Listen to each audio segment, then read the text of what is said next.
Right. Here we are. Back for some more Shadowbringers. See how it's going to traumatize me this time. And the door, it's a bit warm now.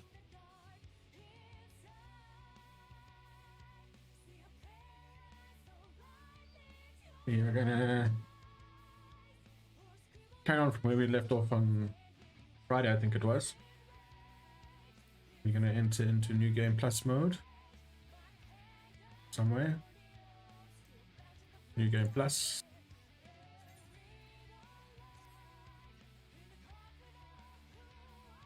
Okay, fine, I'll stand up.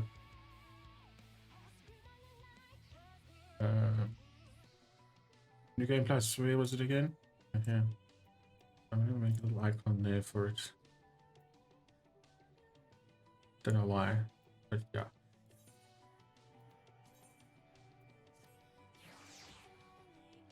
Okay. We are in New Game Plus mode.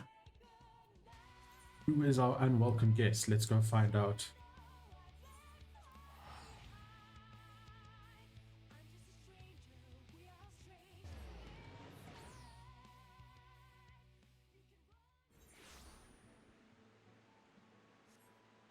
Okay. Who is our unwelcome guest?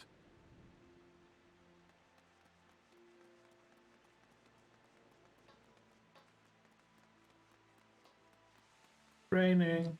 Umbrella.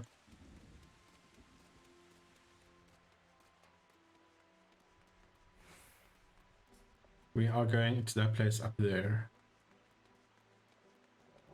Wandering Steps, I think it's called.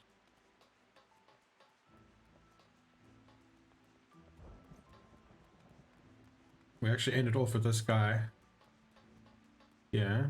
I don't know. Where are we going? Oh. Not going to Wandering Steps. We are going to the inn. Dependent.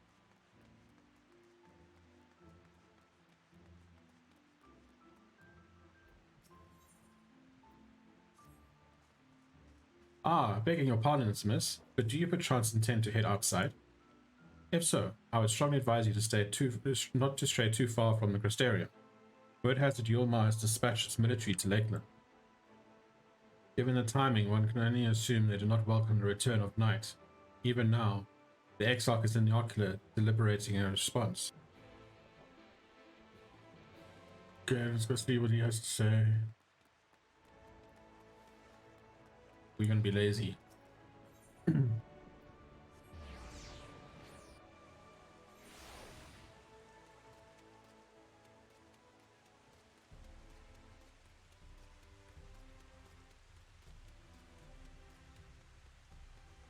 I wonder who the unwelcome guest is.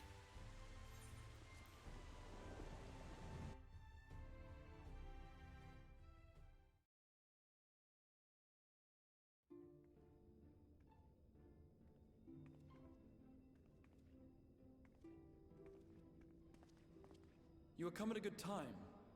As you may have heard, we have something of a quandary on our hands.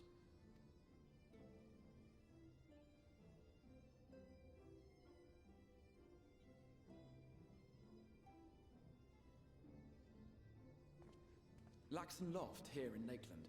Yulmore has sent one of its airships. They have questions for us concerning the death of the Light Warden. Their emissary makes his way here even as we speak. I suppose the sky does rather give the game away. Indeed. 'Twas inevitable they would come knocking. The only question was how soon.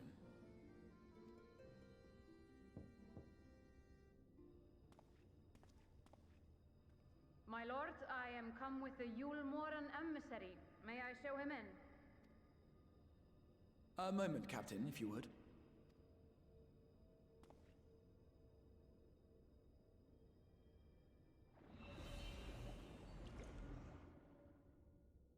Everyone, gather round.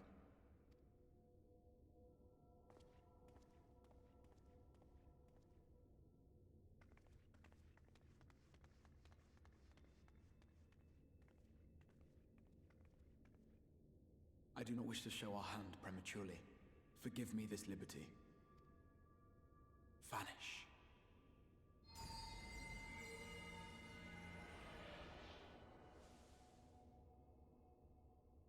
Make me invisible.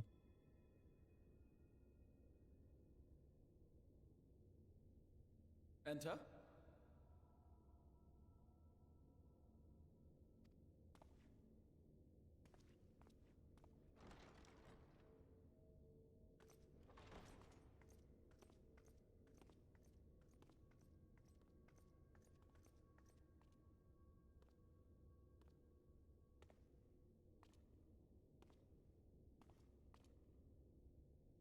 Ooh.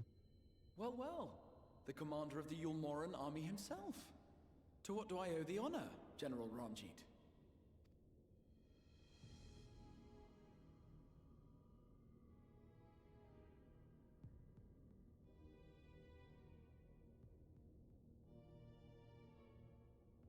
The Light Warden is dead, Exarch. Were your people responsible? You are clearly in some haste, my lord. But before I address your question, you must allow me one of my own. What is Yulmore's interest in this? His benevolence, Lord Vorthri, is gravely concerned that the actions of an ignorant few may jeopardize relations between man and Sin Eater. Should it transpire that the Crystarium is guilty of abetting the villains responsible for this outrage, my lord has decreed that it suffer the same retribution.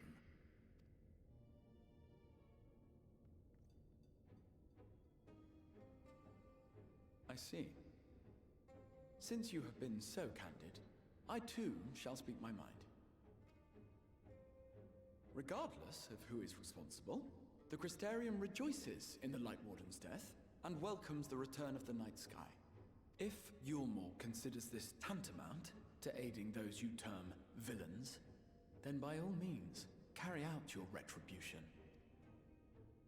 Know, however, that even should every innocent soul in the Crystarium perish, nothing can stop that which has been set in motion. Yeah.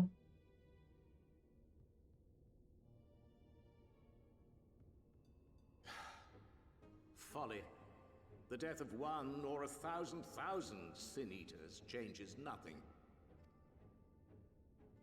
The world is dead, and writhe as we might, like maggots in its rotting course, it will not be reborn. Only by my master's grace may we live out our days in peace. We've already proven that things will be reborn, bro. My breath. You have made your stance clear. I shall relay your words to Lord Vorthri. In the meantime, you would do well to counsel any here who have done more than merely rejoice in recent events, to throw themselves upon Yulmore's mercy, promptly.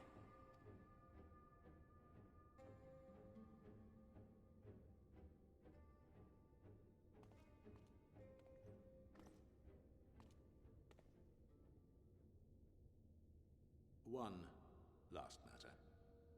We are searching for a young artist and his assistant. Know you of whom I speak?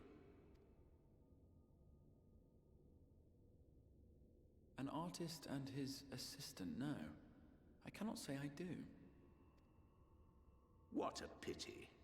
Should they reveal themselves to you, I bid you hand them over at once. My master is most eager to see them again.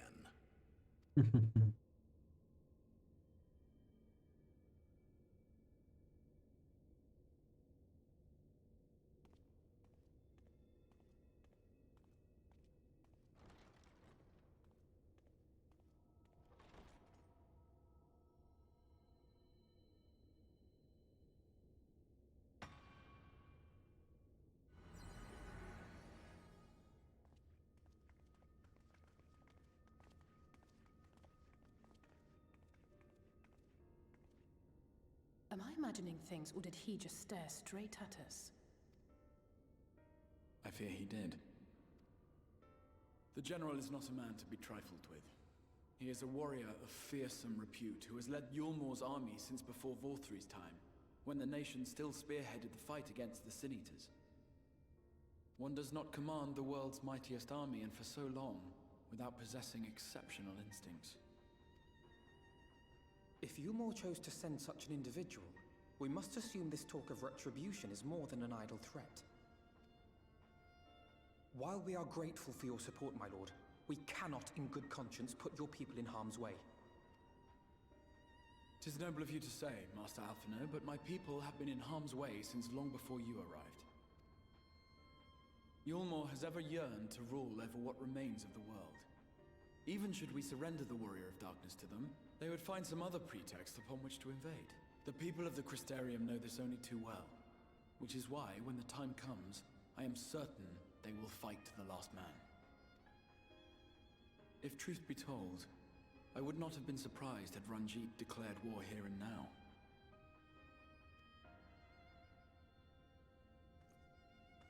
He may have reason to delay. According to reports, the Yulmoran forces at Laxan Loft were observed taking a prisoner. A young woman believed to be none other than the Oracle of Light, Minfilia. It may be that General Ranjit wishes to convey her to Yulmore before commencing hostilities. Having mentored generations of Minfilias, it would not surprise me if he had made her capture his chief concern.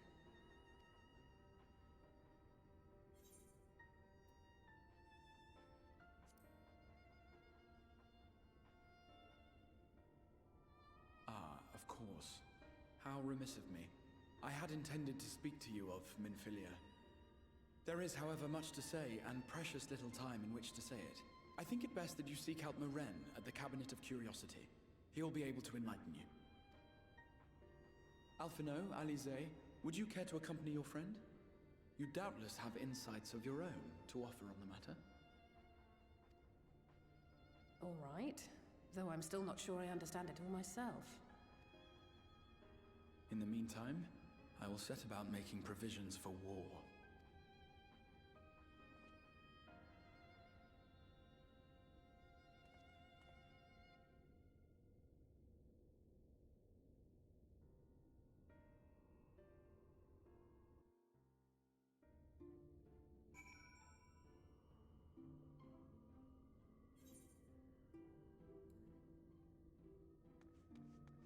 Right, bad luck.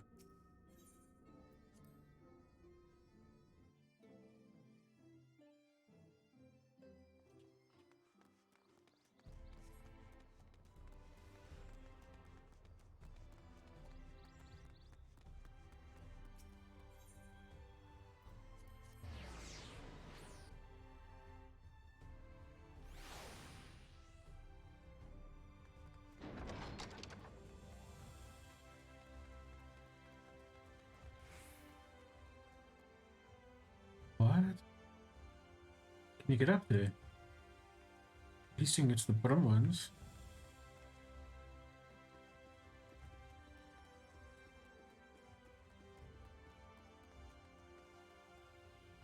Wow. That's pretty awesome. I've never seen this before.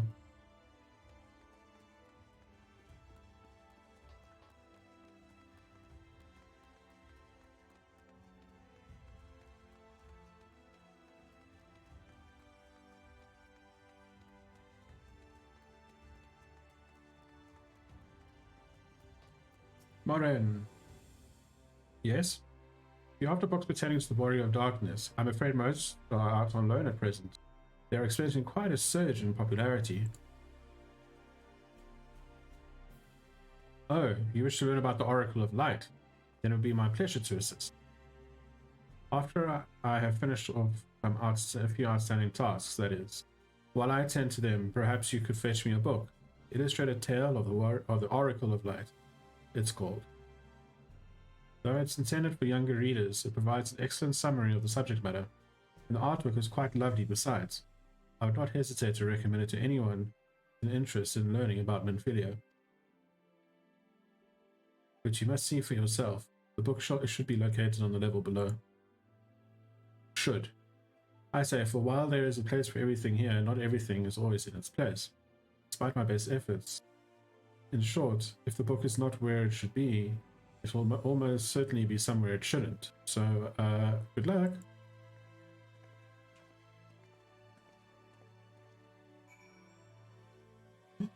Chloe is excited. Excited for the books.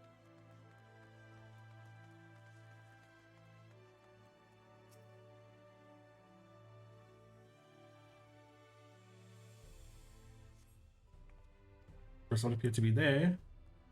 Oh, come on, man. You turn off the light effect. It's just mean. What do you have to say? With the return of the darkness, more and more residents of the Crystarium are coming here to enjoy some reading before they turn in for the night. This is all well and good, but would it kill them to put the books back where they found them?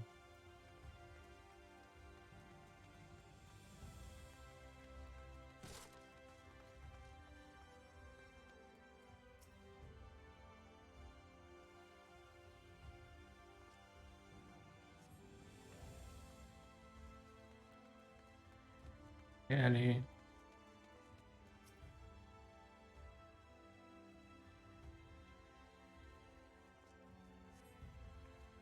Just as your eyes begin to blur, they finally come to rest upon a copy of the illustrated tale of the Oracle of Light. Damn it. Why do they have to have the Warrior of Light and the Oracle of Light?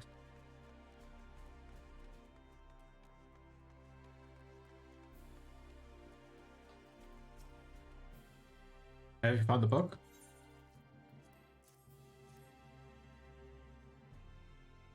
Yes, this is the one. I hope it wasn't too difficult to track down. I'm happy to say I've finished all my pressing tasks. If you want to call your friends over, we can begin learning at once.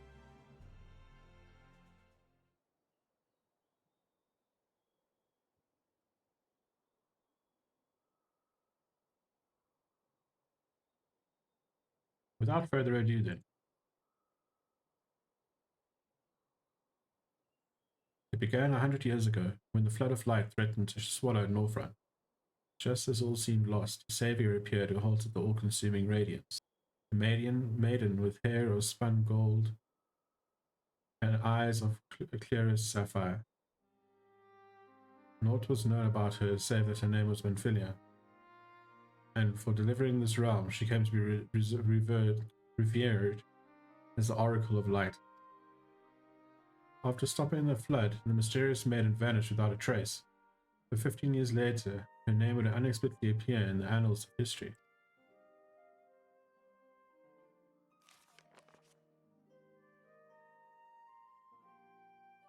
When Sun Eaters laid ruin to the kingdom of Verberit, a young girl was discovered who was immune to the creature's blighted touch. One with hair of spun gold and eyes of clear as sapphire. She was hailed as the Oracle Reborn and came to likewise be called Menphilia.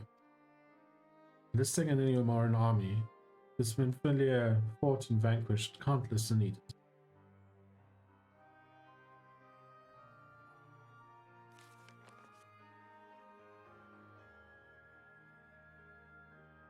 Alas, like so many other soldiers, she eventually met her end in battle. Yet with her dying breath, she whispered unto her grieving comrades, Menphilia will return. And true to her words, some years later, another young girl was discovered who possessed the self-same eyes, that self-same hair, and those self-same powers. She too took the name Menphilia. She too fought Sun Eaters as a soldier of Umor, and she too fell in battle. Many more were to follow in her footsteps, so the cycle continues to this day.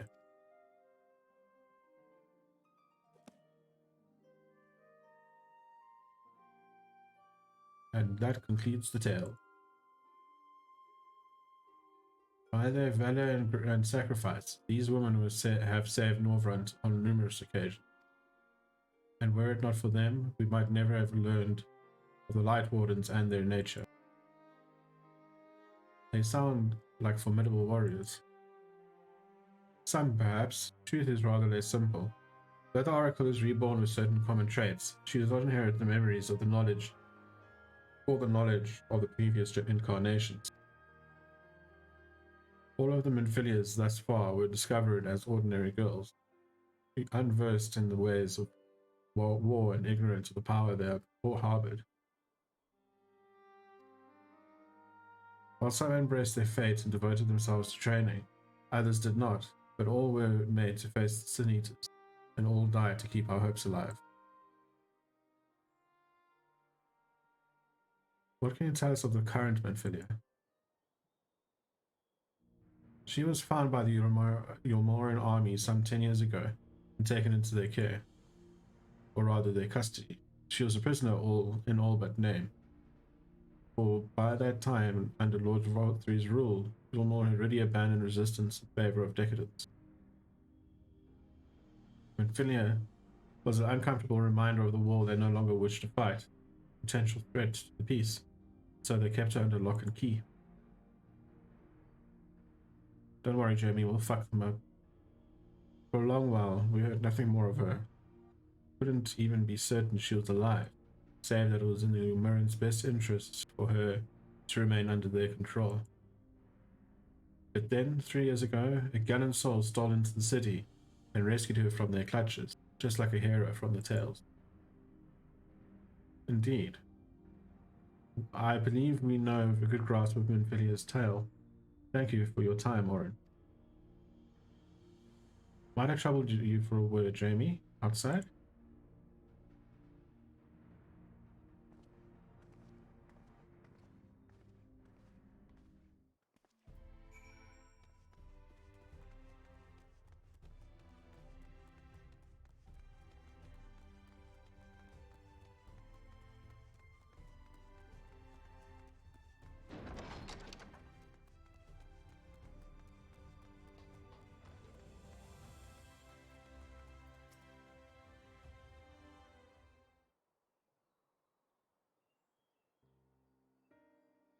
As you will have already surmised, the guidance soul who rescued Manphilia was none other than our own dear Thancred.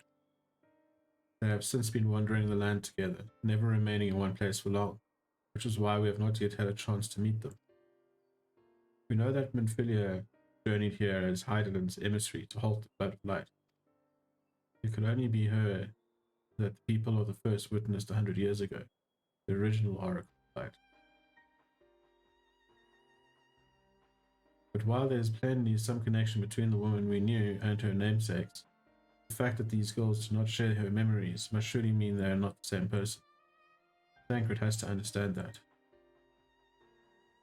I have no doubt that he understands. The question is how he feels. Regardless, the Thancred we knew would not forsake his charge. If she has been captured, we may be certain he will not stand idly by. There you go again, talking in a roundabout way. If you think we should rescue Manphilia, just spit it out. Just so happens I agree with you. It's quite clear that the Manphilia possesses Heidelin's blessing. And it wouldn't hurt to have a second such individual on our side. Right, Jamie?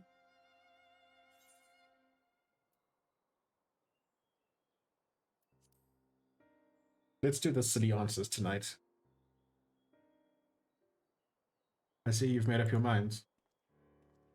Exarch, what brings you here? A report and a proposal. First, the report. Our scouts have confirmed that the Umaran forces at Laxenloft do indeed have Manphilia in their custody. For the present, they are holding her there, but we can be certain they'll move her to Yulmor ere long. Should that happen, we may be forced to give her up as lost. So if we mean to act, we should do so quickly. Which brings me to my proposal. I ask that you entrust this undertaking to us, the people of the Crystarium. Bruh.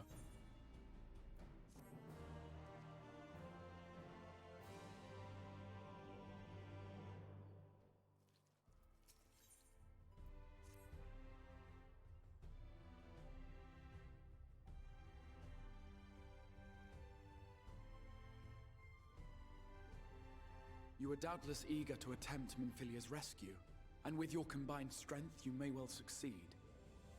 But as I said earlier, I do not wish to show our hand unless absolutely necessary.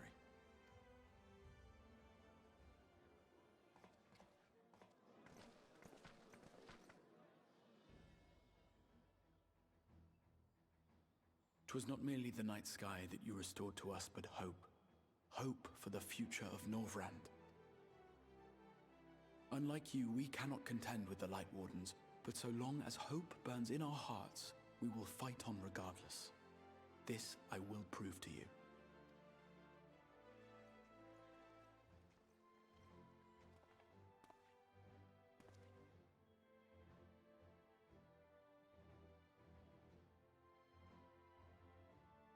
My friends, I thank you for gathering at such short notice. There is something I would ask you all. As many of you are aware, I received an emissary from Yulmore a short while ago in the form of General Ranjit. To my dismay, the General condemned the slaying of the Light Warden, and warned me in no uncertain terms that, should the Crystarium cast its lot with the Warrior of Darkness, there would be war.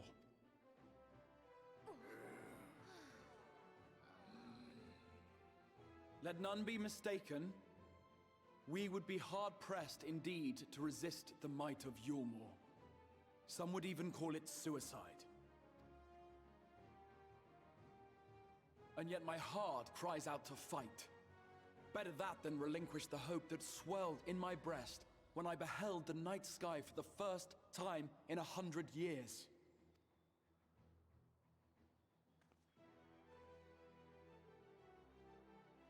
Or so says my heart. My mind, meanwhile, reminds me that to follow my heart would be to risk everything we have accomplished thus far. Clearly, this is not a decision to be made lightly, nor less alone. And so I put the question to you all. What should we do?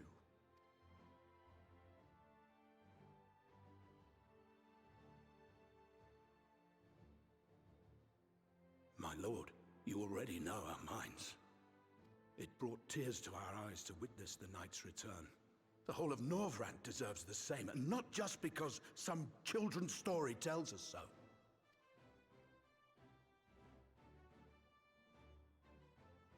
Yulmore's influence is far-reaching. Should war break out, trade would be subject to restrictions. The flow of goods will dry up, and we will struggle to make do with what little trickles through. But make do, we will. Aye, we can weather such hardships. Is that not the very thing the Crystarium was built for?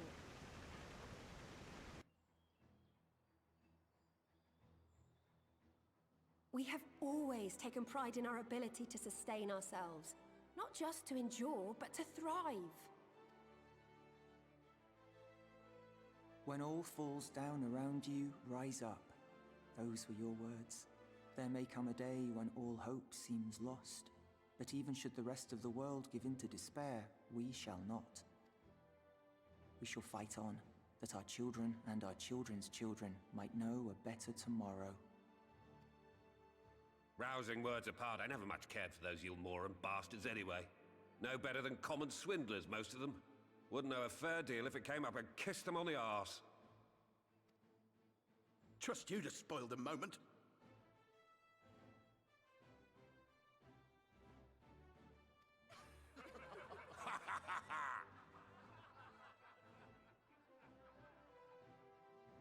It appears we have a consensus.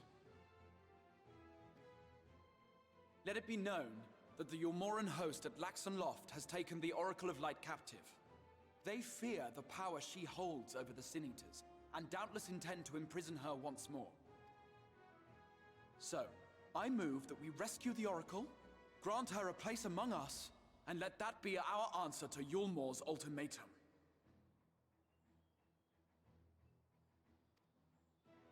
Hear, hear! Hear, hear!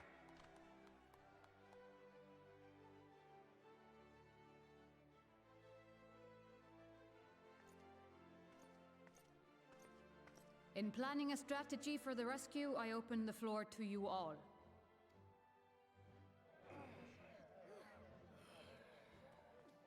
And there you have it.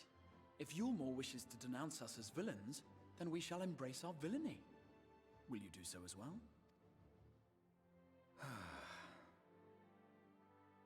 We will not be outdone. Consider us your partners in crime.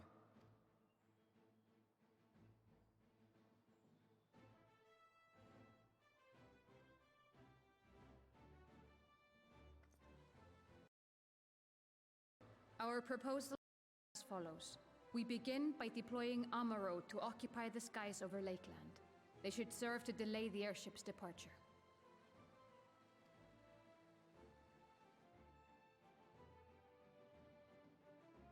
At the same time, we scatter dream powder from the air.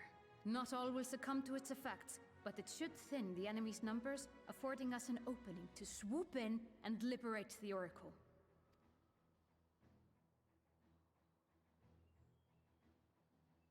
Very good. See to your preparations.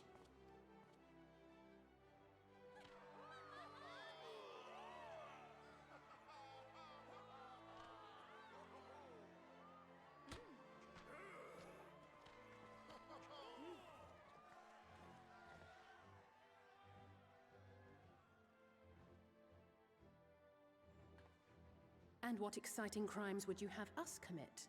Speaking for my fellow villains, I'd say we're capable of most things, though we draw the line at indolence.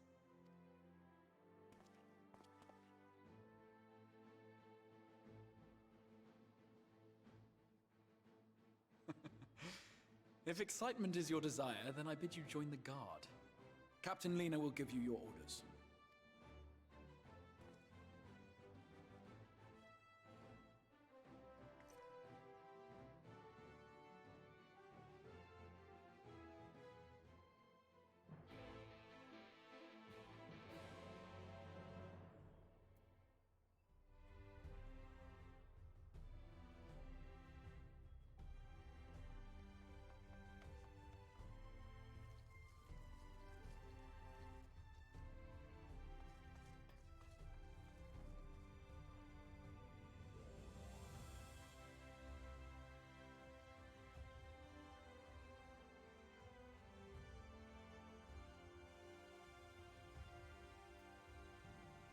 Right.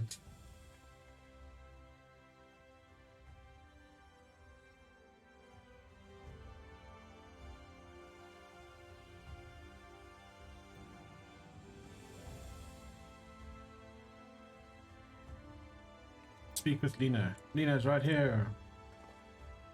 So you'll be joining the guard. But however highly the Exarch thinks of you, you'll receive no special treatment from me. Is that clear? Where's your salute, soldier? Oh, be nice to Jamie. Better. More spirit in the Exarch's feeble attempts, certainly. Now, first things first, you'll need uniforms. Go to Crystalline Mean and report to Catalyst. She'll see you measured and fitted.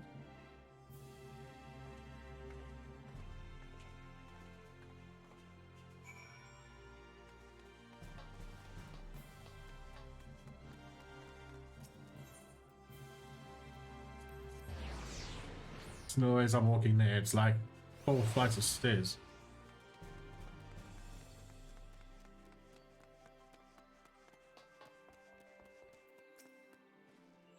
Ah, and there's the last of them. Your friends are being measured as we speak. Right this way. We'll see to look dashing best for your first outing.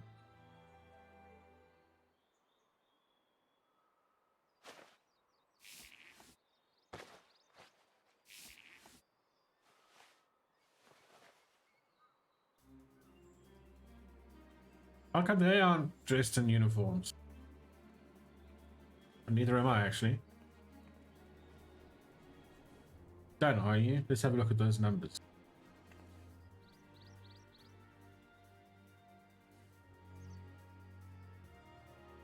I see. How goes it? Sorry, Captain. I'm afraid we don't have anything on hand that's already fit. But we do have a few that are fairly close. We should be able to make them work with some minor adjustment. Very well then. See to it, and have the uniforms delivered directly to the field.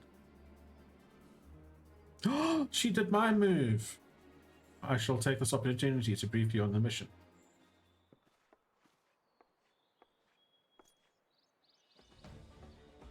As mentioned earlier, we'll deploy Amaro to scatter dream powder from the air. Once the powder has taken effect, and each unit will swarm the fortress to rescue the Oracle. The safe liberation is our sole objective. Engagement is to be avoided wherever possible. I assume we are to be part of said unit? Correct. The unit will be divided into two contingents, one deploying from Fort Job and the other from Hostile Imperative. You and Alphino will join the former. JB, meanwhile, will join the latter with me.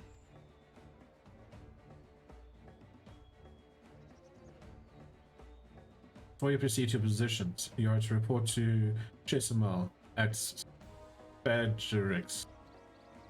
She will issue the serum to ward off the effects of dream powder. We shall be on our way then. Take care, my friend, and we'll see you in the field.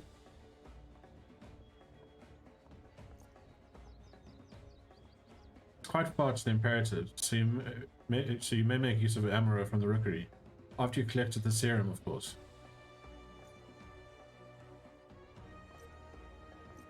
Can I fly there myself, or in other words, can I teleport to Ostel? Speak with Chisenberg.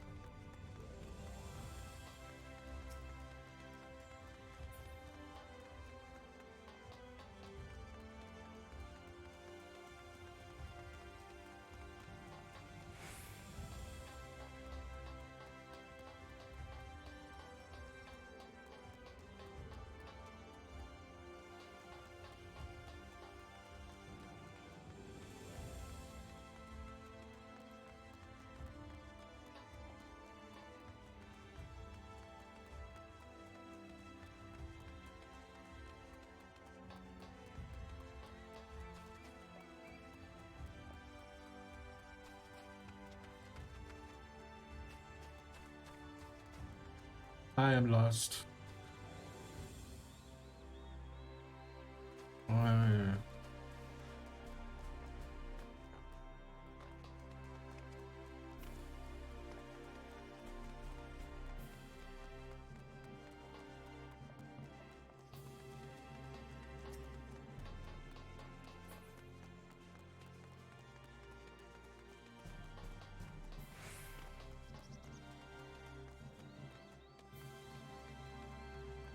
There she is.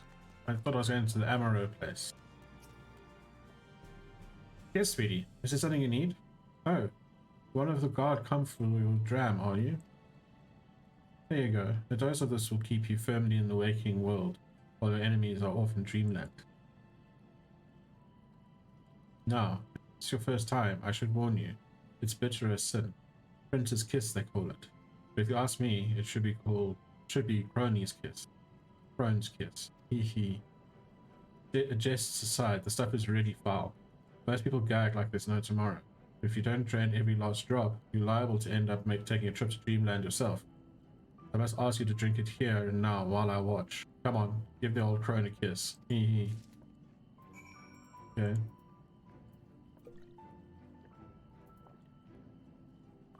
Oh, Jamie. Well done, sweetie. I'm proud of you. Why? If I didn't know any better, I'd even say you enjoyed it. And now you needn't fear of falling asleep on the battlefield. Just have care you don't lose any limbs out there, alright? They don't tend to grow back. Okay. And now we go to the Amaro place.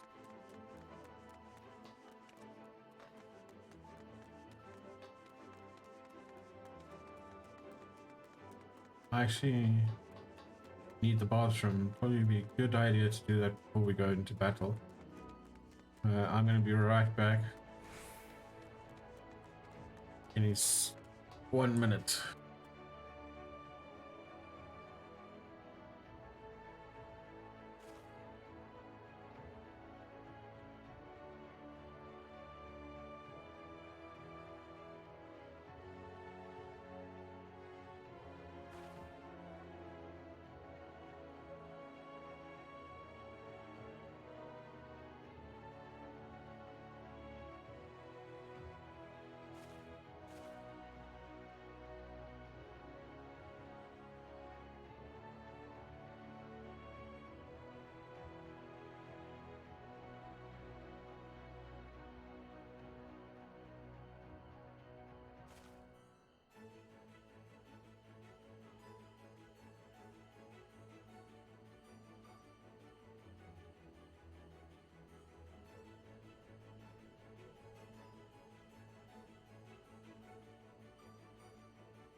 Right, I'm back.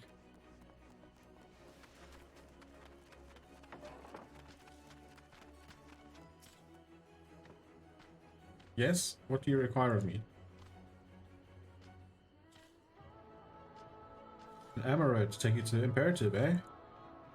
As much as I like to oblige, all our mounts are reserved for the coming operation. I fear you have to go by foot. But wait, there might be another way, assuming you're willing to lend a hand.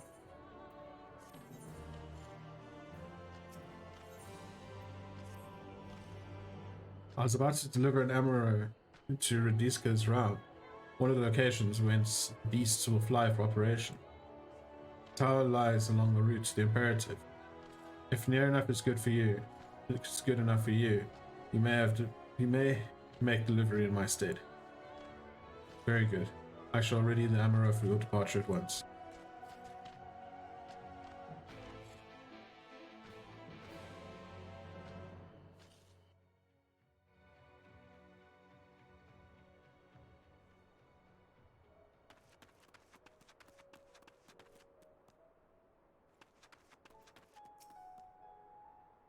Radiska's run is to the north and west. You can take the road or you can fly her.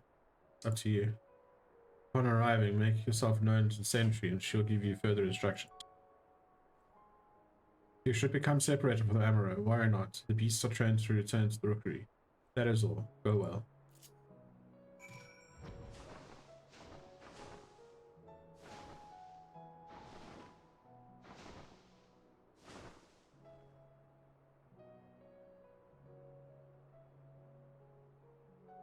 The music in these zones are so relaxing.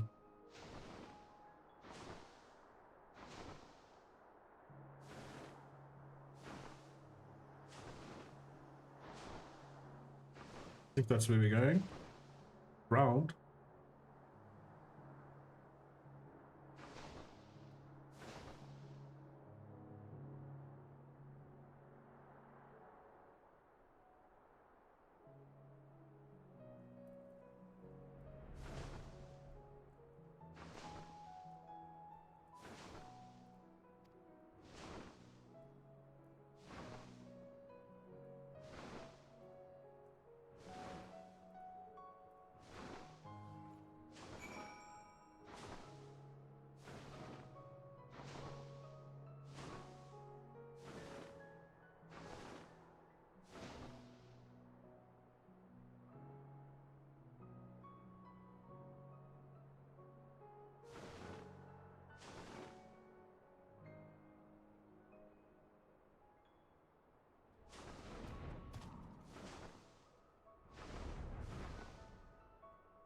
Ah, the lost Amaro. My thanks, friend. You may lead the beast with me. Say, I don't believe I know you. Did you join the guard recently? Nah. Huh. So that is the way of it. Well, you managed to arrive, and that's all that matters in the end. I bid you welcome to the Hostile Imperative, one of our key strongholds in Lakeland. First thing you'll want to do is report to the captain. You'll find her at the lookout across the way.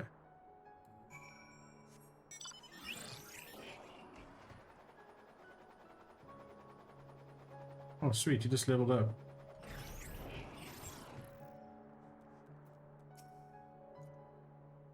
So, it seems that rather than the Amaro delivering you, you delivered the Amaro.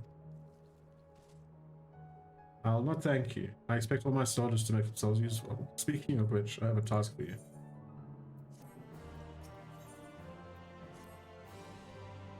In readiness for the operation, the Amaro will need to be treated with the same serum as us. As you well know, however, it is not pleasant. In order to coax them into taking it, we have sprinkled it onto their fodder. All that remains is to feed it to them. A task I'm sure you will enjoy. Fetch the fodder from the Amaro launch and see to 4 of the beasts. Dismissed.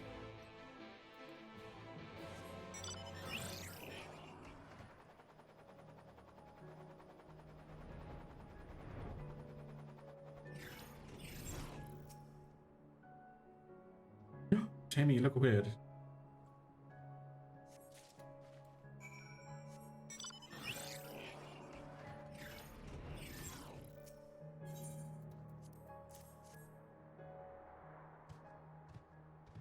Great.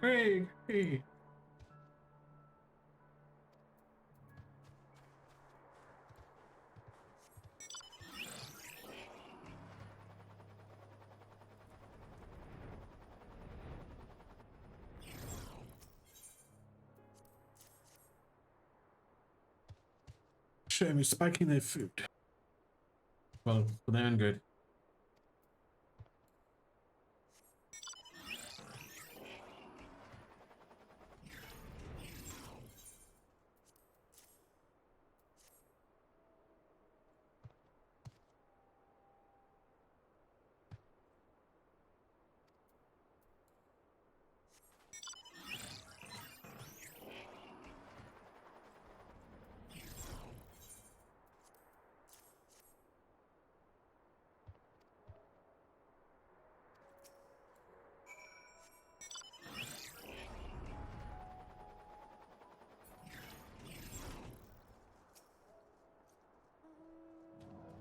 Amaro are fed. Good. The rest have already been dosed. They saw that word. So we need to not fear any of our mounts coming to green powder. All units have now entered the final stages of the preparation. Time is now. Make ready and await deployment to top the main watchtower. I will send your uniform along as soon as it arrives. That is all. May night smile upon us. I don't think she realizes what I went through to get this glam.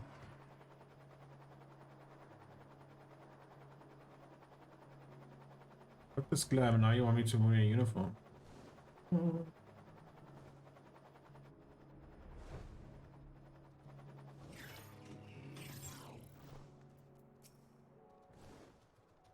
Operation is about to commence. Stand ready.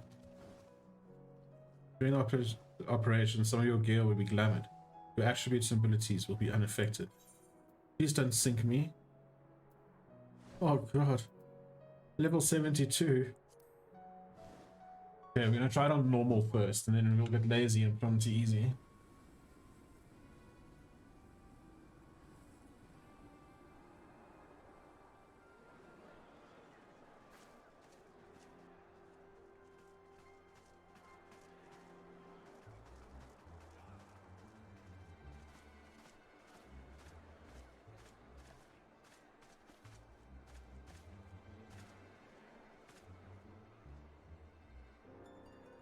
Keep moving.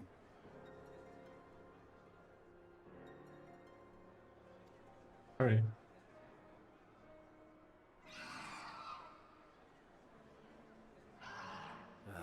What now?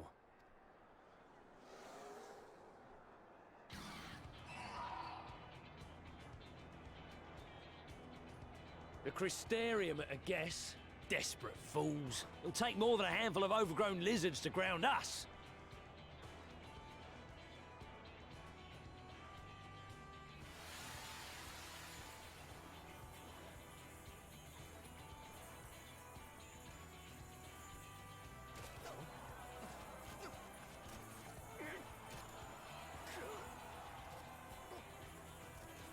Are you gonna be... Sound the alarm!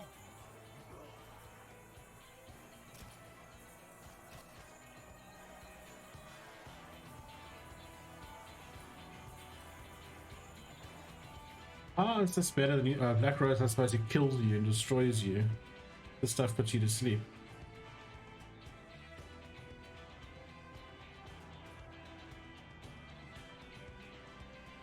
Oh, Jamie looks so cute.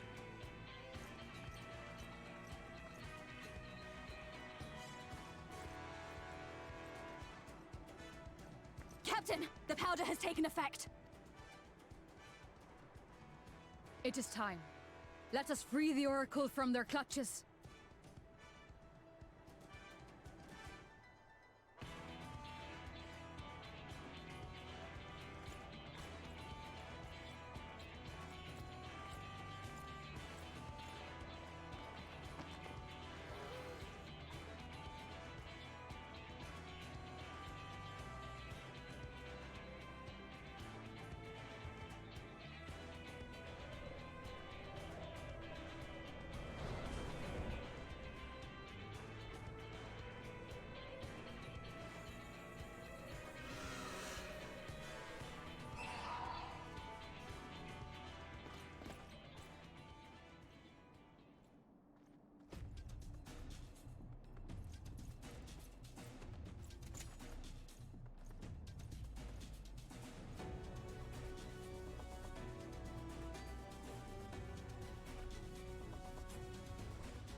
First contingent has already entered.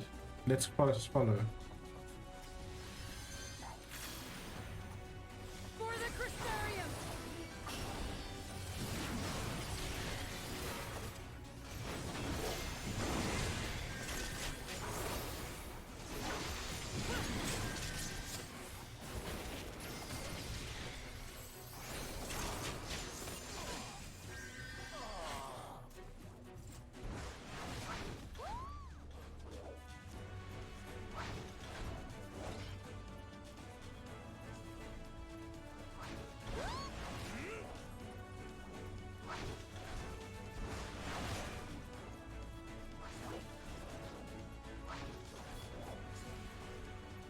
Wait for me! I got lost.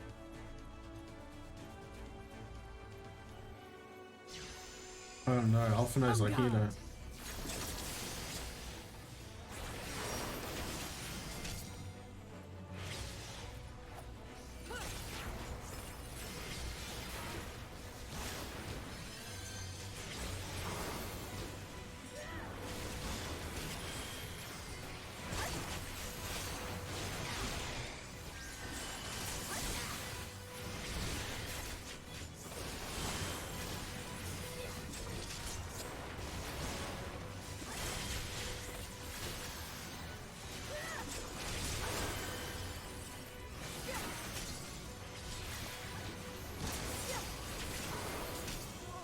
That was my kill. We do not have time. Lead them to the ground.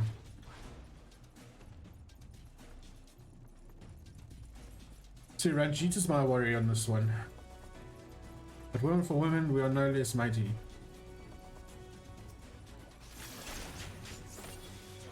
Intruders, stop them.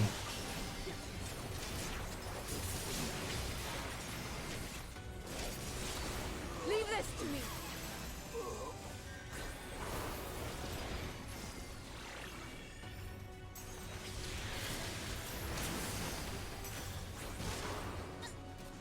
Now! Crystarium scum.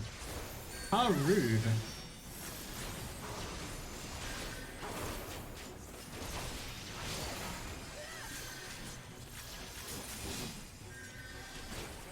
Let's give them a show!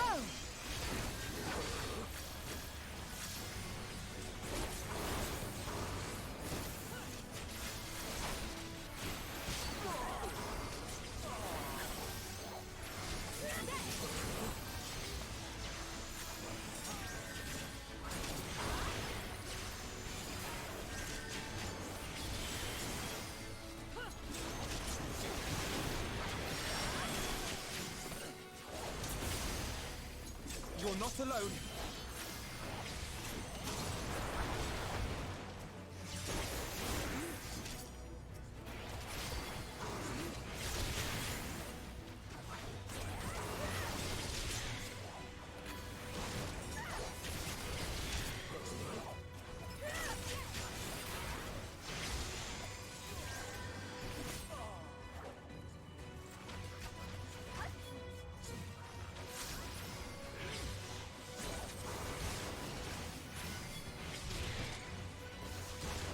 Give me someone to attack.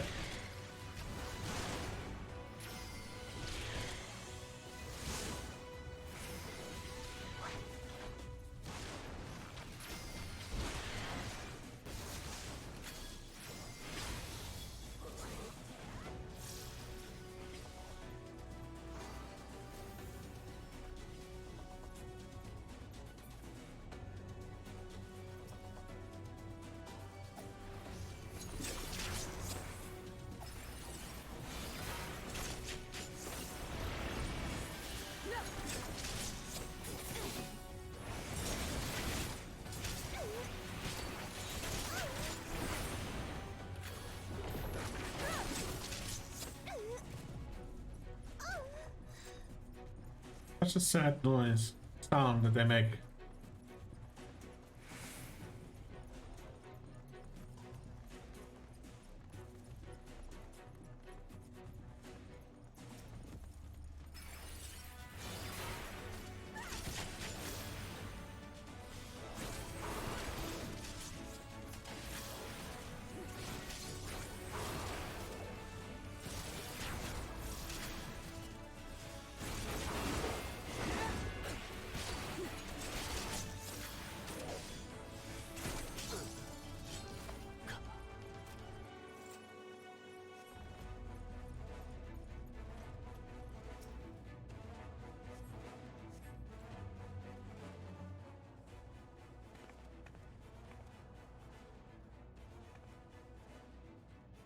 Thank you. Are you from the Crystarium? Correct. We've come to rescue you. Your weapons. Made to the same specifications as Thancred's. Be ready to use them. Understood. Please lead the way.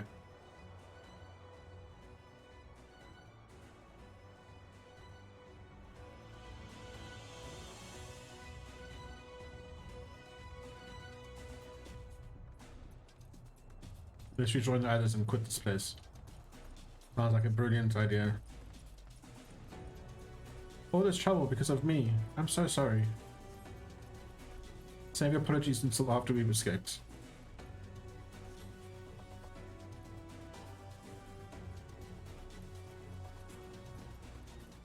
Quiet.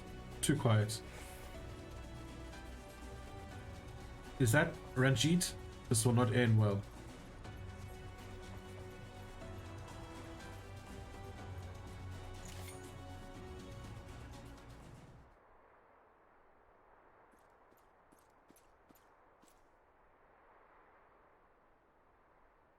Brazen thieves. You will regret coming here. Dude, you're the one trespassing on our land.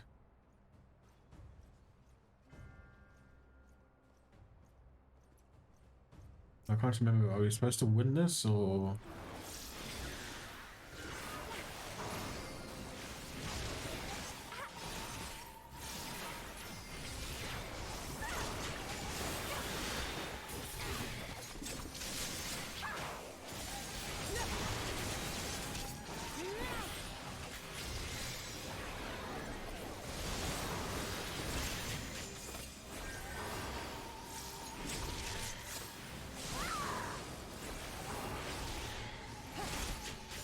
Alpino, heal rain, please.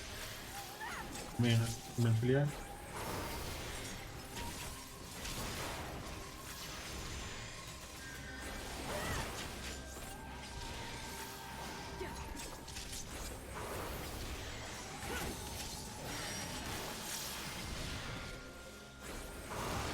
You cannot maintain with onslaught forever. Be prepared to run. Vanity.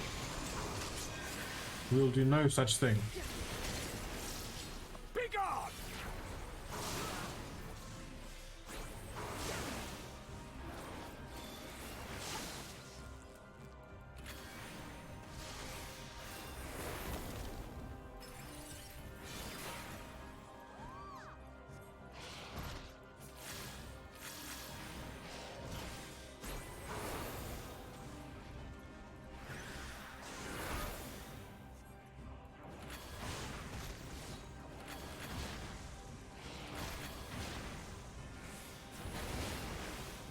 Slide cost, bitch.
Seems you're no ordinary soldier.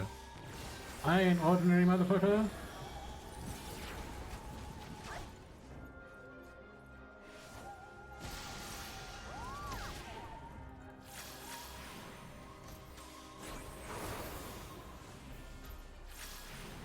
Why do you persist in this folly?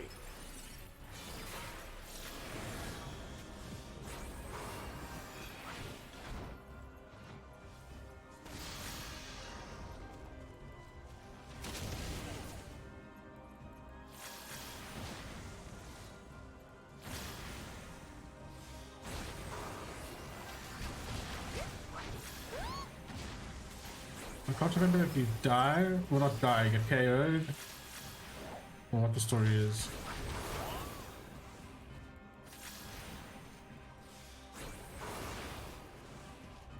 It's over! Yeah.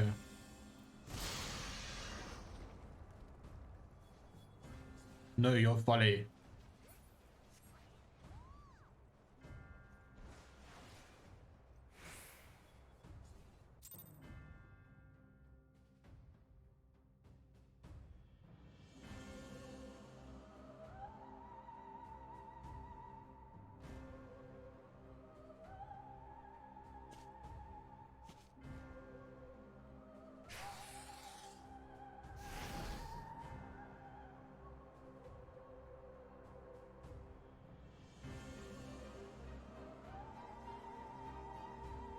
You, boy.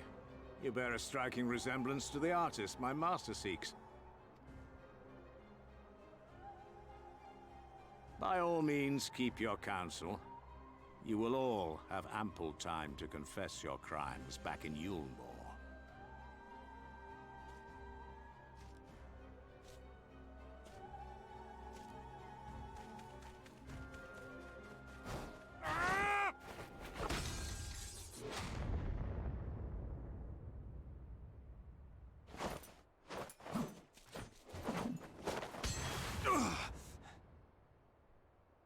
Thancred?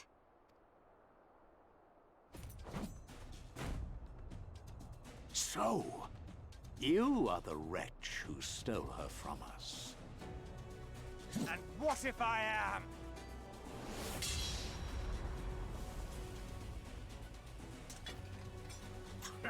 What?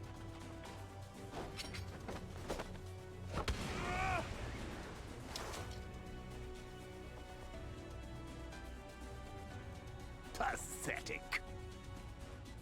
Vermin such as you are not worthy of the Oracle.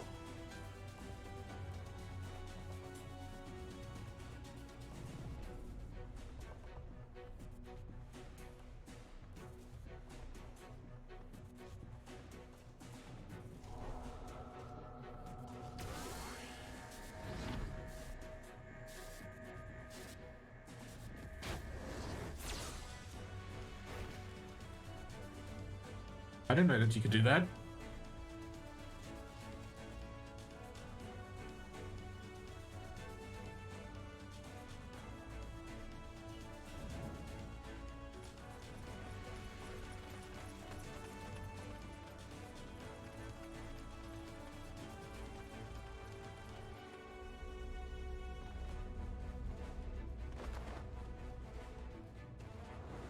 Break!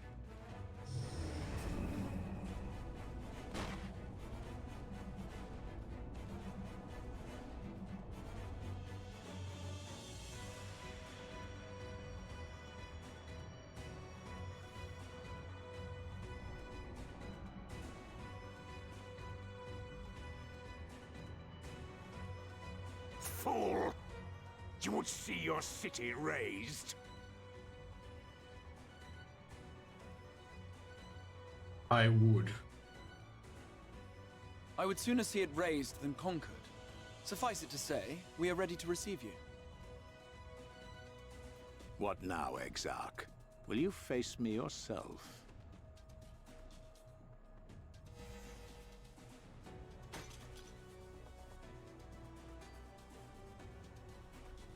I think not, General. I've quite exhausted my tricks.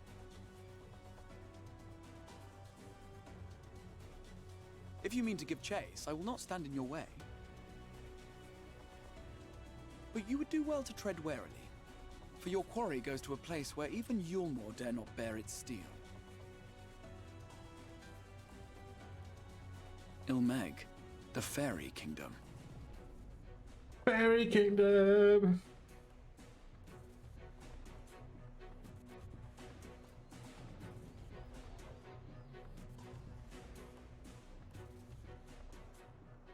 Mr. Wobden. To think that mountain of indolence still had the energy to unleash his hounds. We're meeting the best villain in all of Final Fantasy. Even the most pointless of conflicts may alter a world's course. And now the plan has gone awry. 14. But how? How did the so-called Crystal Exarch bring the hero of the Source to the first? I am good and yourself. How are things going? Jamie hasn't been hurt yet in this one. Well, tonight she hasn't been hurt. She just kicked some ass. As if I didn't have enough on my hands already.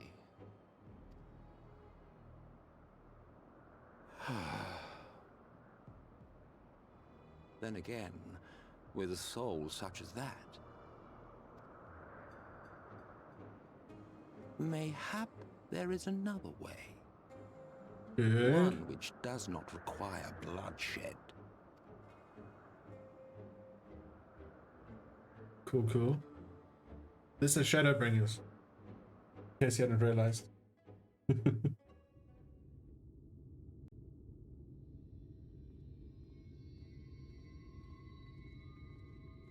Not so long ago, here in the shadow of the northern ranges, lay the great kingdom of Verbert.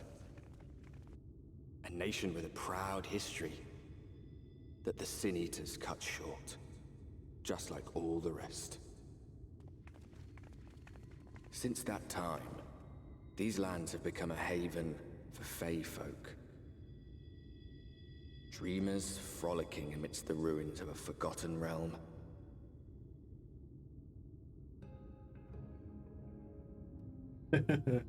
Yeah, well, we just arrived in Ilmeg.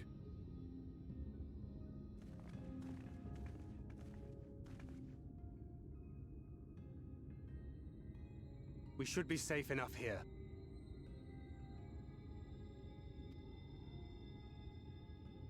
Cool.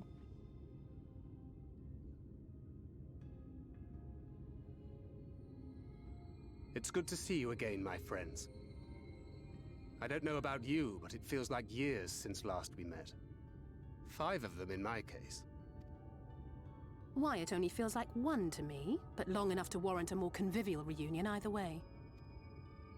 What brought you to Laxon Loft?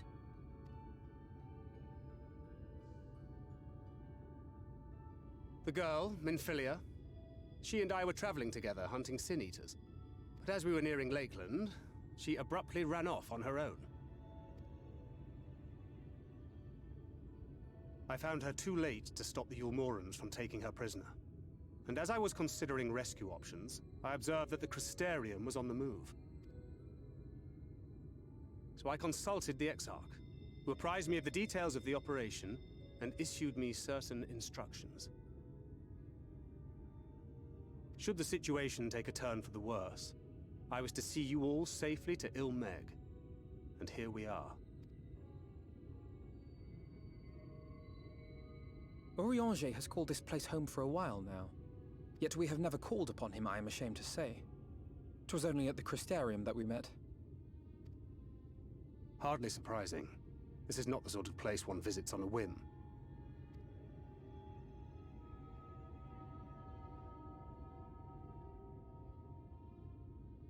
Happily, having trespassed on Orianger's hospitality for a spell, Minfilia and I have an idea of how things work around here. Sooner or later, the Ulmorans will come after us. But before they do, the Exarch bids us accomplish 2 things. First, rendezvous with Orianger. And second, eliminate the Light Warden of this land. I actually don't remember taking out this one. So, Minfilia. What made you leave Thancred behind, if you don't mind me asking?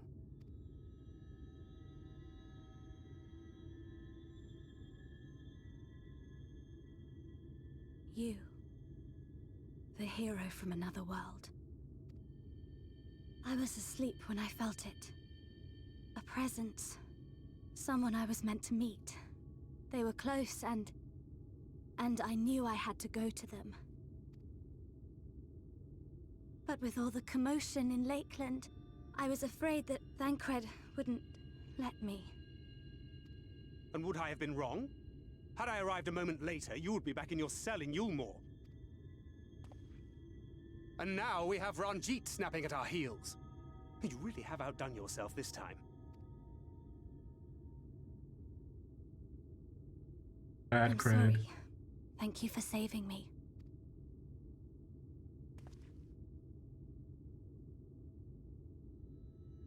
Oh, poor thing being scolded so. Poor thing. Poor thing. Who said that? Show yourselves. Come now, put away that frown and have some fun with us. Yes, let us have some fun. Lots and lots of fun. Which way was it to Urianger's?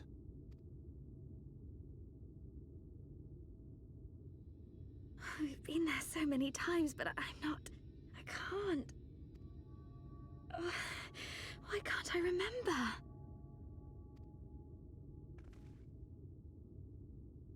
Damn it all. We're already caught in their spell.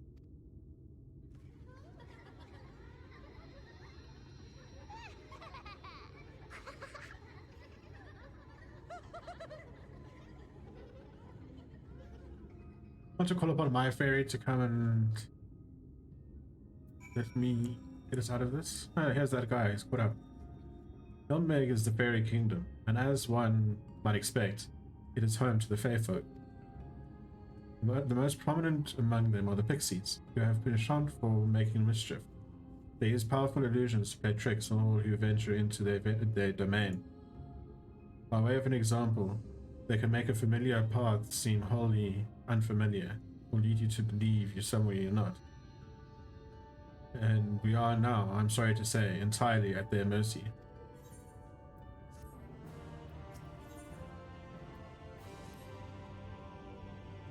As it stands, we cannot hope to find a way to Urianger. For that, we must convince the pixies to lift the spell.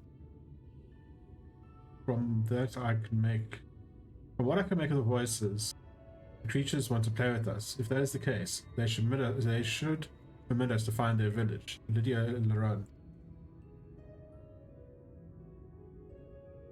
Cool. It really hits you like it's fucks you up basically. Come, I have a sneaking suspicion this path will lead us directly into their midst.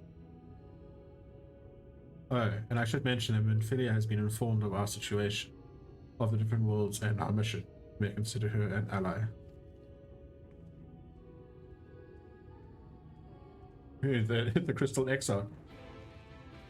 He's my least favorite character.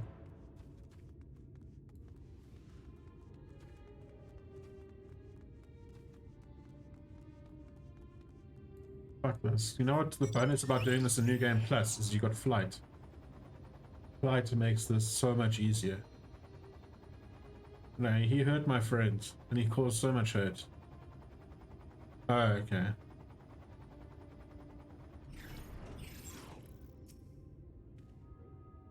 Well, here we are, yet the pixies are nowhere to be seen. Knowing them, their game's already begun. In which case, Jamie, there's a variety of plant native to these parts with a distinctive fill tip. Looking grass, as is its name. So called, is used to spy a pixie. Believe it or not. I'll explain how I know all of this later, but first, I need you to help me find me some. Oh, if a voice calls to you, and in no circumstances should you respond, you'll only subject yourself to further mischief. It's a lot of reading. So much reading. So much reading and talking.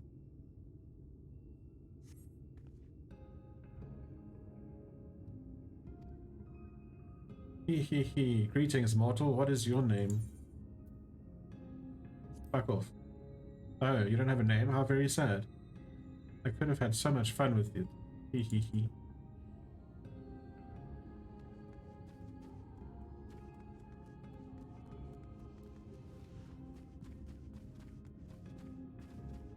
There's some and there's some.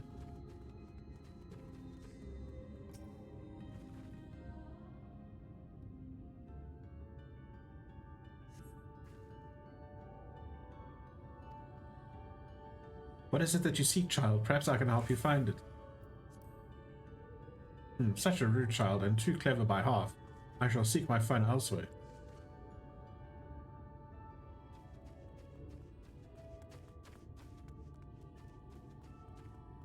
Why does this green keep turning off?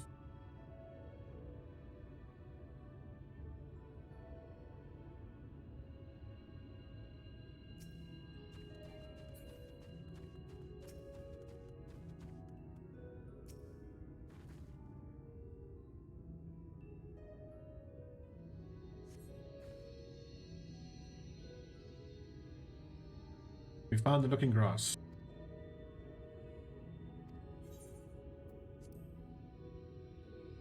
Perhaps this one is hard of hearing. I am. What brings you here?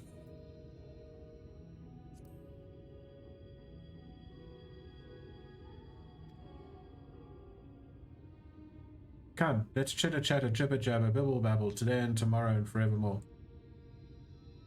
Body begins to feel heavy. Yeah, probably shouldn't have spoken. I'm pretty sure Thancred told me not to speak at all.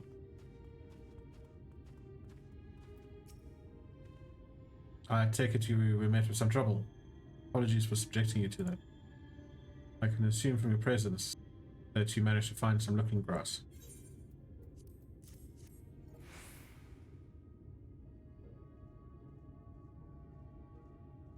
Yes, this is the stuff. Thus armed, we should be able to see through the pixies' veil of invisibility, and seeing them is the first step. Dealing with them. Come, let's gather for everyone and put Uriange's little trick to good use. Can we wait 12 seconds?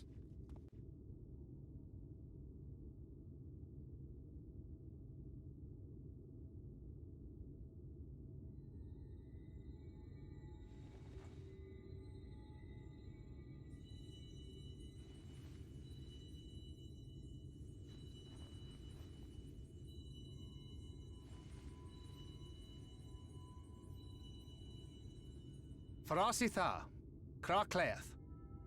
I found you. The game is over.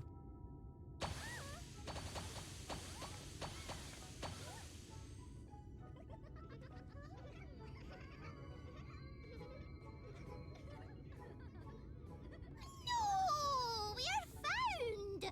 How did this mortal know our trick? Wait! I recognize their souls. These two have been here before. Look! Twins! How adorable! Oh! Play with us! We have neither the time nor inclination to play. We have come to see Uriange. Oh yes, Uriange, the peculiar one. In return for a place in Elmeg, he agreed to a riddle contest with us for 7 days and 7 nights without any sleep. Slightly psychotic. Oh, that was so much fun! We must do it again! I'm sure he'd be delighted. Now, if you'd be so kind as to lift your spell.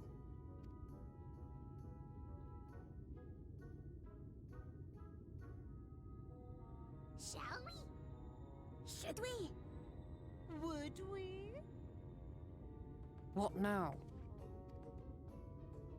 I don't know, but this is their home, so we must indulge them.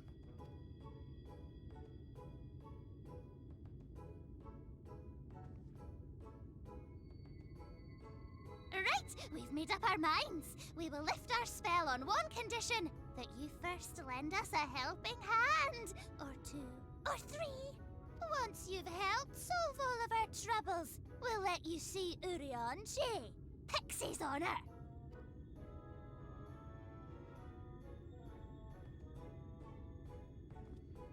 Well, there you have it. Pixie chores. I suggest we split up.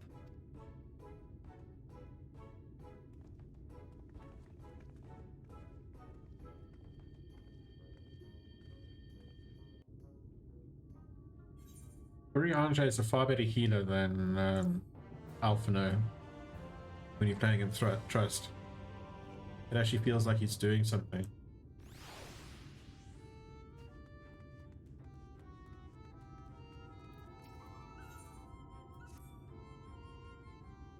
Ooh, look at me, I have a task for you.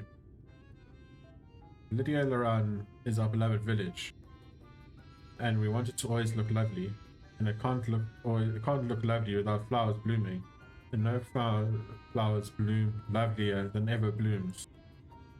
So here are some everbloom seeds. Take them and sow them here, there, and everywhere around the village. Simple as a dimple. Yes?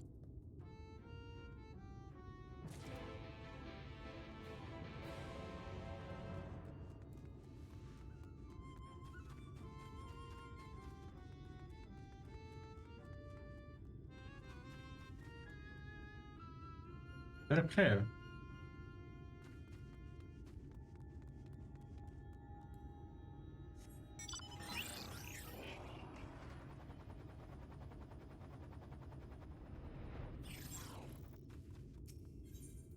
Remember how hard it was to see this place.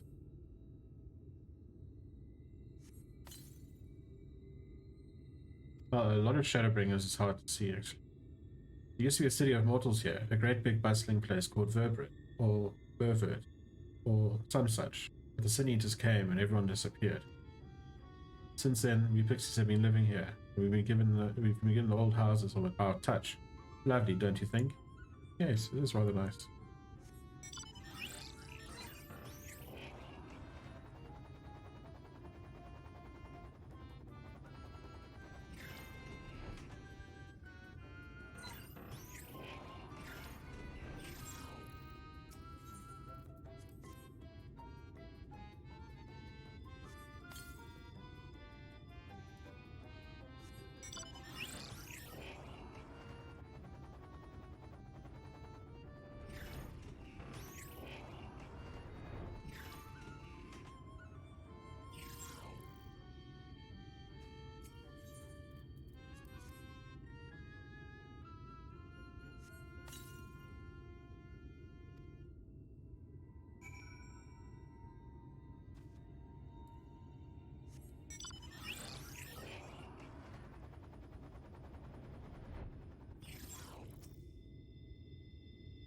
You've done sowing the seeds, thank you. This shall help Lydia Moran live up to its name, which means flower house. In case you weren't aware. We weren't always here, you know. We used to live deep in a lush forest. It is beautiful beyond compare, but almost all of it was swallowed up by the light. For a while we roamed, but eventually we found a place that men had abandoned. Together with our fellow fairfolk, we decided to make it our home.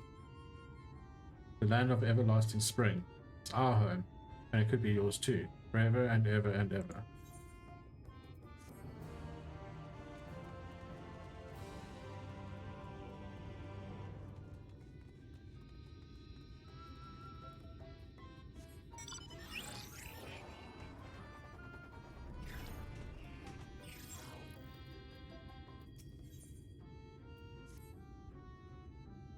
Oh, I'm so hungry I may faint.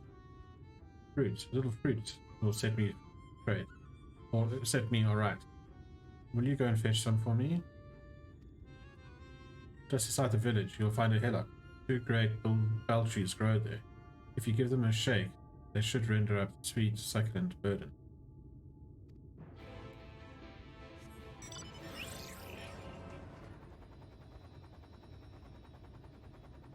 So much easier with flight.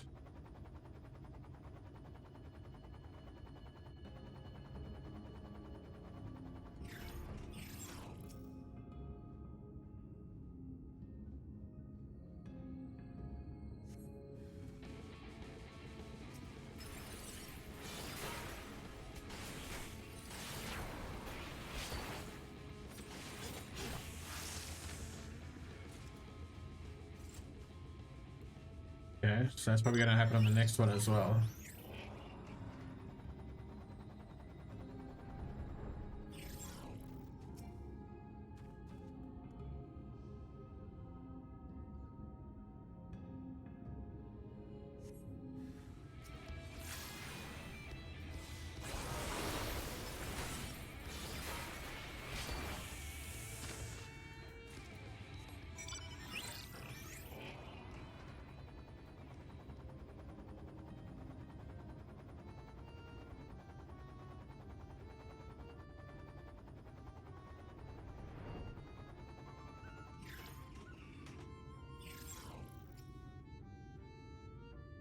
I'm so hungry. Did you get the food?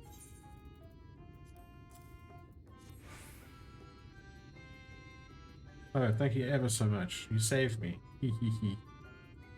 Yeah, saved me from my boredom. You should have seen the look on your face when the bugs came down. Tee hee hee. Ah, you've done me a great service, mortal. There's one thing we pixies are serious about. It's having fun.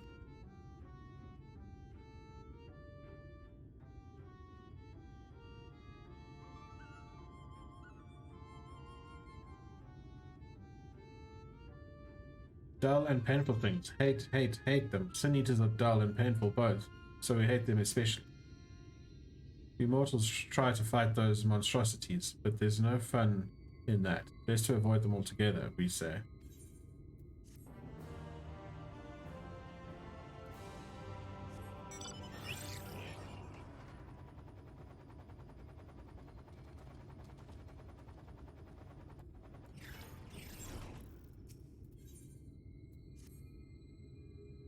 Mortal, mortal, hear my plea. Our precious children are thirsty, and I need you to bring them water.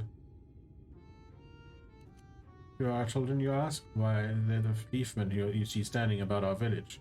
Adorable, aren't they? Now you'll need to go to Long Mirror Lake to draw the water. Once you have once you have it, see that the children have a good drenching.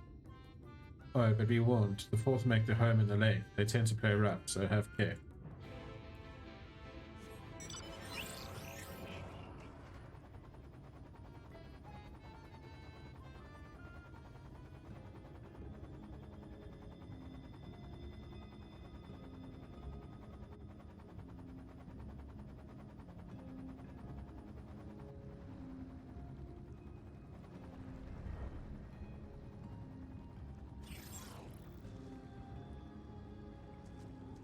Jamie, you just tripped. I think you just tripped. I'm sorry.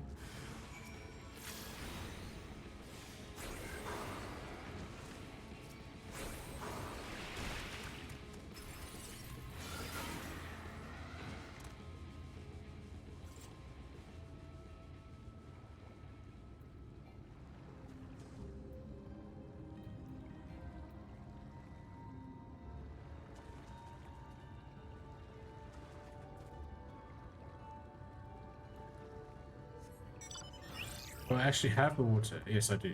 Okay.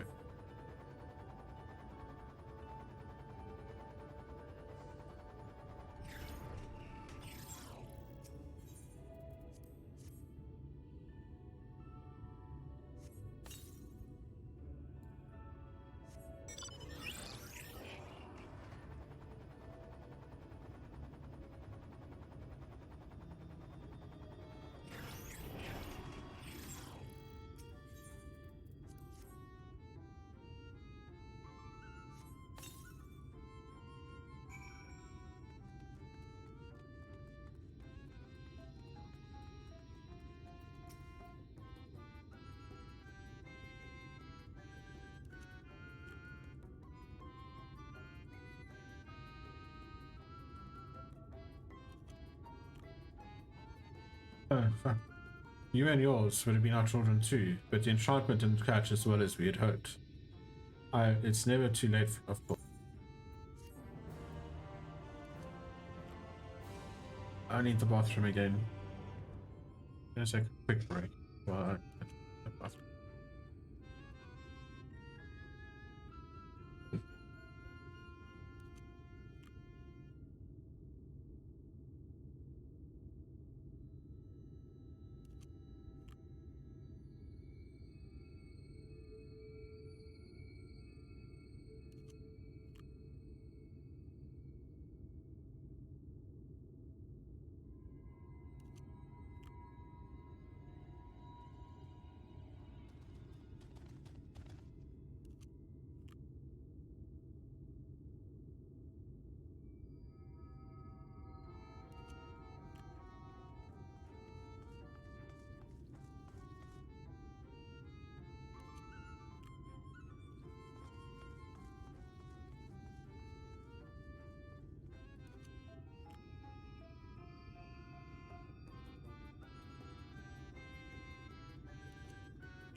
Righty-o.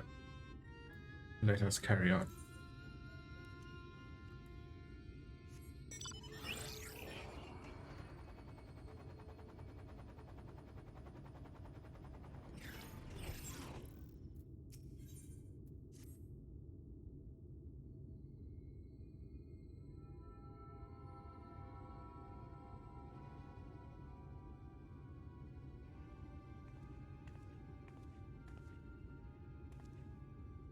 How goes it, Jamie? So, a mix of menial tasks and pranks. Yes, that pretty much sums up my own experience. They have no troubles worthy of the name.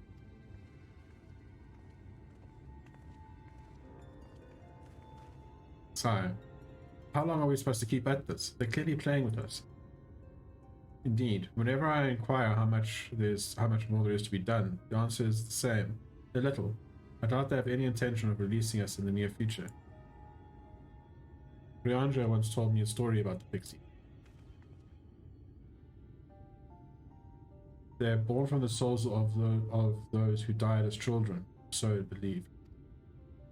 Though they don't have memories of their previous lives, their desire to have fun remains imprinted on their souls. And so, they live only to play, keeping hapless mortals for their pleasure for years on end, sometimes even until death. In the past, when I sought to identify the true nature of ghosts, I came upon literature examining a similar subject. The soul was likened to a core that resides in the ether, and its presence is what differentiates us from such beings as sprites and arcane entities. Upon death, the said core ordinarily dissipates alongside the ether that composes the flesh. However, it may be held together and bound to the corporeal realm, either by the will of its owner or by means of certain arts. In time, the soul may gather ether unto itself to assume another form, or find newly emerged life in which to abide. Pixies may be such ones. If ghosts are merely souls without bodies, what does that make us? I think you've become that which you fear the most, brother Cheerist. However, the pixies may have come into being. If we leave them to judge when they are satisfied, they'll never be satisfied. Nay, we must negotiate new terms with the creatures. But where to begin? It seems to me we'd need at least one among them to sympathize with us. In the course of our chores, did any of you encounter a pixie who seemed even faintly amenable to reason?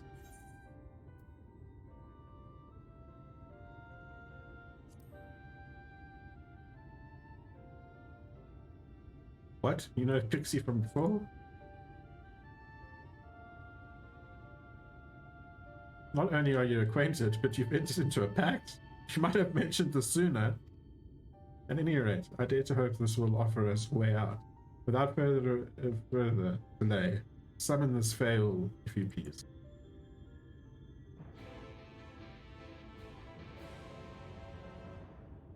In the chat command, type fail.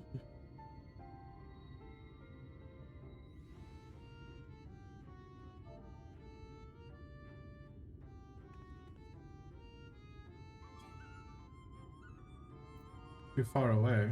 From what?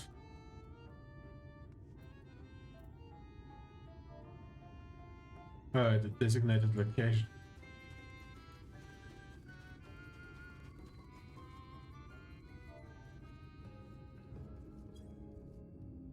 Voice rings out in your mind.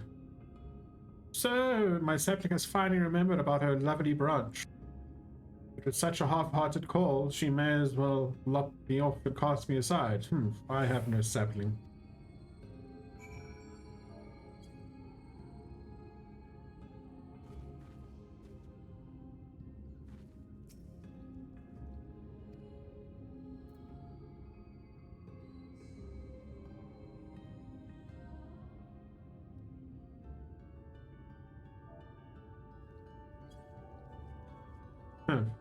Is that your idea of a fervent call? A sodden log could do it with more fire. Seriously?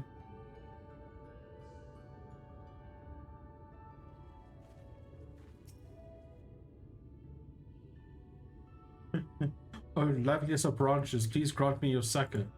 Okay. I'm not typing that out. Copy paste. Here we go.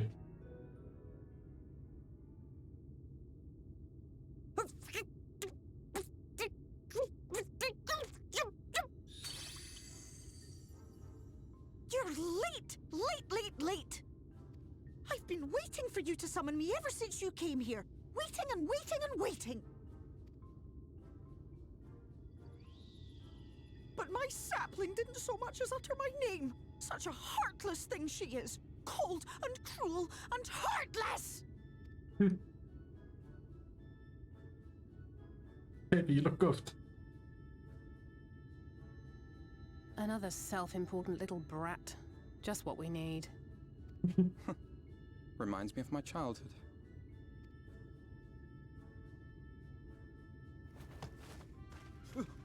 All right, I'm sorry. It was a joke. Honestly, just a joke. But just now you called for me so earnestly, so fervently. I couldn't possibly stay angry at you. Very well. As your lovely branch, I will lend you my strength.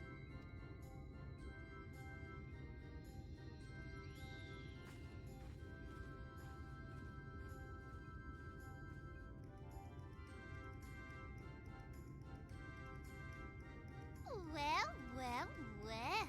If it isn't Theo the Mold Feel, it's been too long. Not long enough for you to think of any new games, though, apparently. If I were you, I'd be bored of myself. Now let me make something clear. That mortal is mine.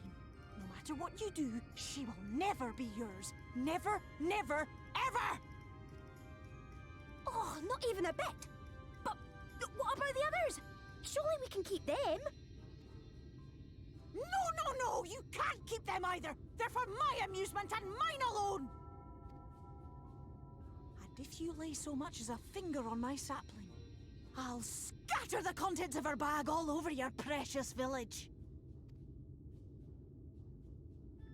There'll be cold, hard metal, furry, festering food, stinky, sweaty small clothes, and all manner of other terrible, unmentionable things. How would you like that,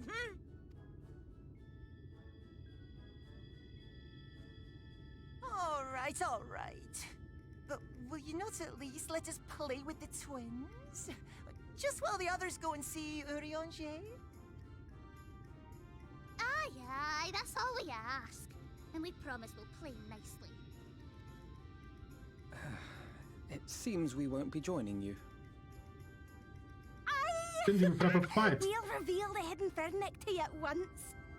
Truth.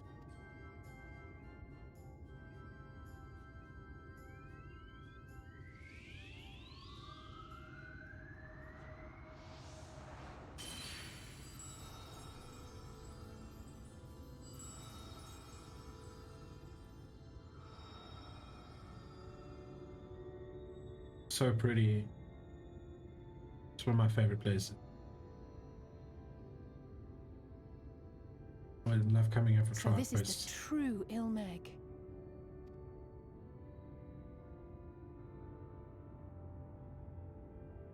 How are you feeling?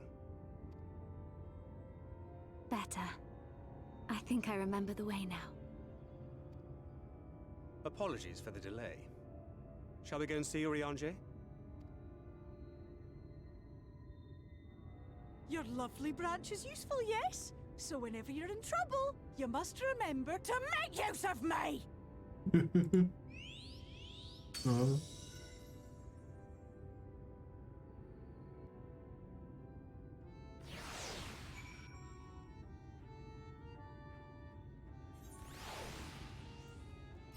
Oh, so much brighter. For Alpina and Eliza's sake, let us be quick. It would be a shame to return only to find that they've been made to play one game too many. Now, the place we seek is the abandoned manor of a nobleman and scholar. The Bookman's Shelves, it's called. After the fellow's vast collection of tomes. An agreeable habitat for our friend, I'm sure you'll agree. If we follow the path north, we should find the place. Come along.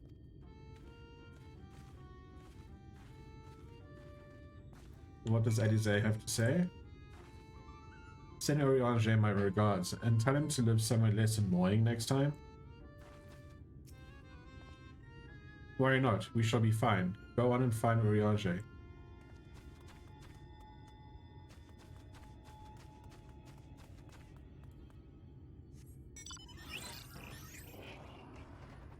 Back in normal land now. There's more players around.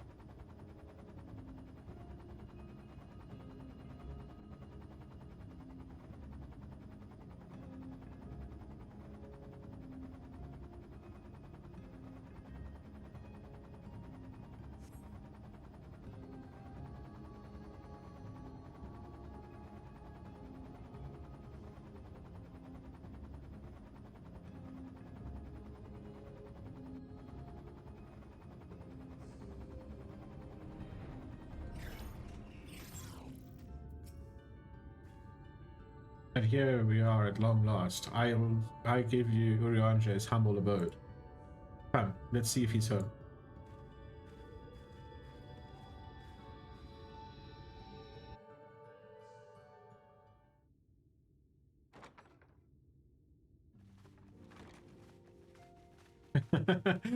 Okay, return to the waking sands.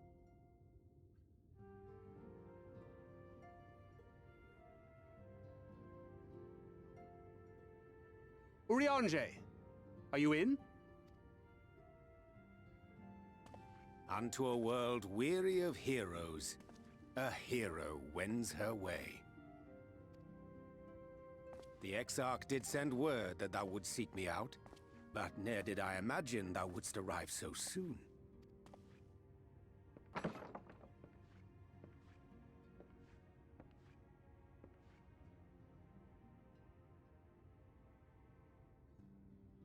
Full glad am I to see thee once more, my friend, and none the worse for thy travails.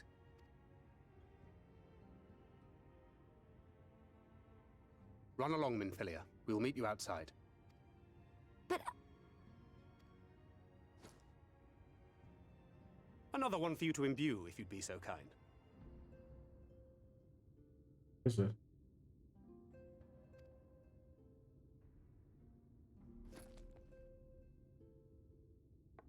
What is that? I take it thou hast met with our other comrades already?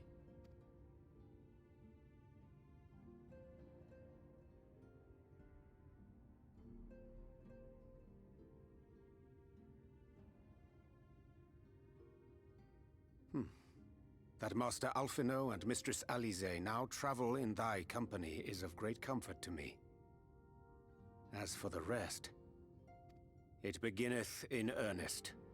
The hunting of the Light Wardens, and perforce the war with Yulmore. Hark thee then to my words, and through them behold the vision that I did glimpse, that of the 8th Umbral Calamity. As I drifted hither to the first, traversing the boundary twixt reality and potentiality, I did bear witness to events yet to come.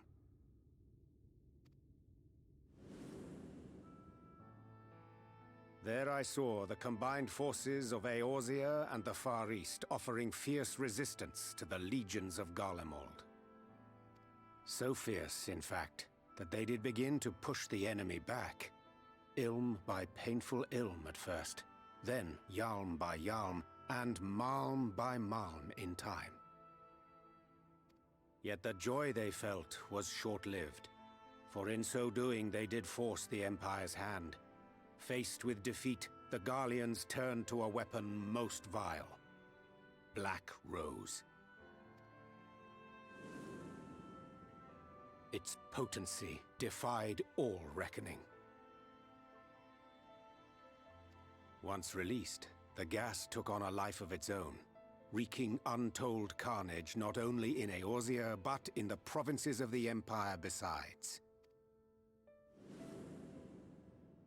From fighters upon the front lines to babes in their beds, none were spared.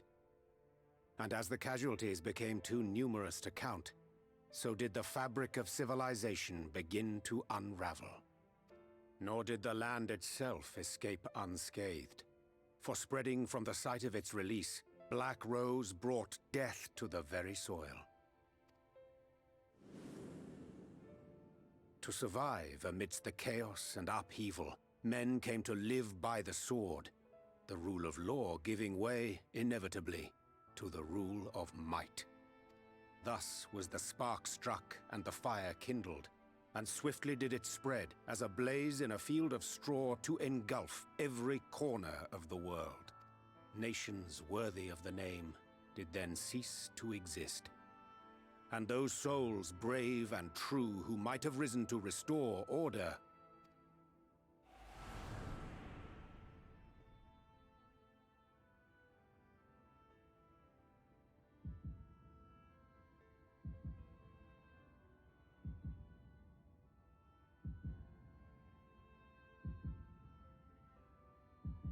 Sorry. Kyle.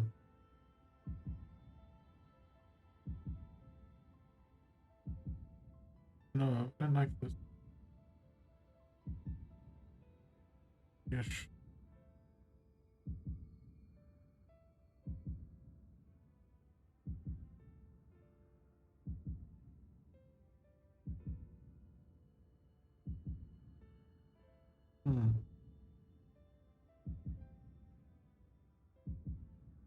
were no more. For the weapon spared not one, not even thee.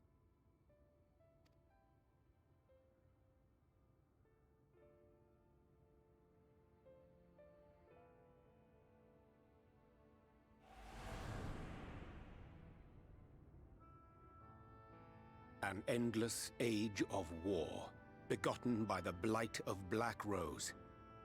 Such is the legacy of the 8th umbral calamity which I did behold. Nope, that's not gonna happen.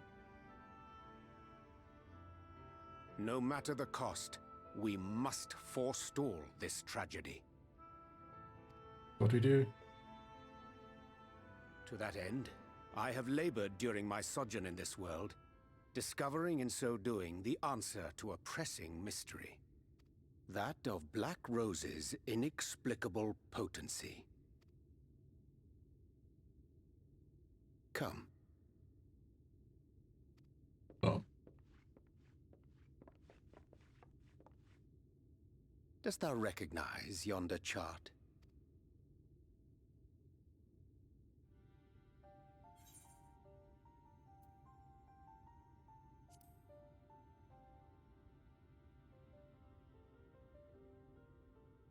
Indeed. 'Tis a rendering of the elemental wheel, such as one might find in classrooms across the source. As the chart maketh plain, our world is composed of 6 elements, in addition to which there exist 2 poles in fundamental opposition. Astral, the active; umbral, the passive. As a reflection of the source, the first naturally compriseth the selfsame forces. Yet, curiously, there is a notable divergence in their nomenclature. To be specific, the denizens of this world employ not the terms astral and umbral. Thus was I moved to inquire what names said forces had been assigned. A simple question which yielded a most unexpected answer. Upon demanding the name of the pole aligned with activity and growth, I was told that as life's myriad colors combine to produce black, the people of the first had called it darkness. At this, did my mind begin to race. Yet 'twas only when I asked what name had been given to the pole aligned with passivity that mine eyes were opened to the truth. Peace and tranquility being as purest white, unmarred by color, I was told it had been given the name of light. That's umbral light and astral darkness, yes?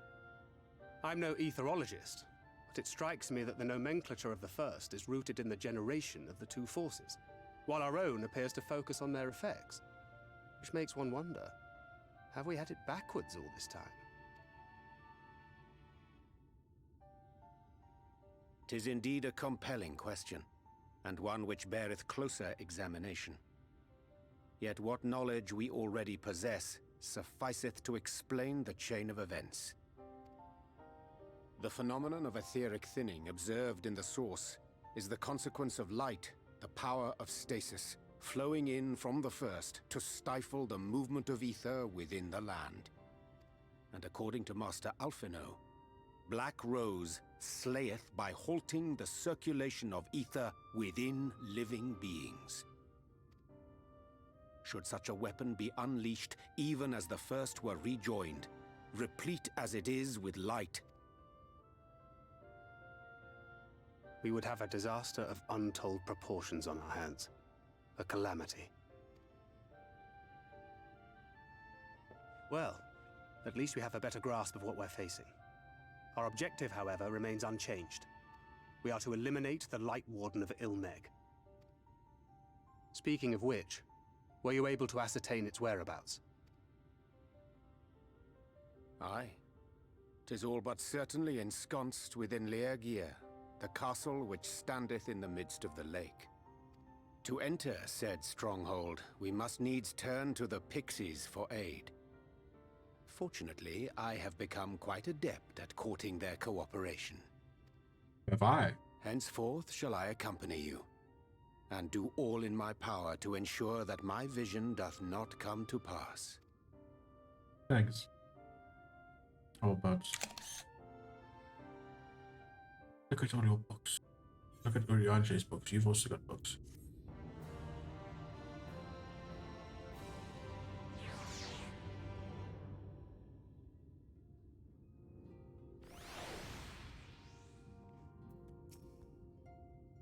We were much bolstered by Urianje's company.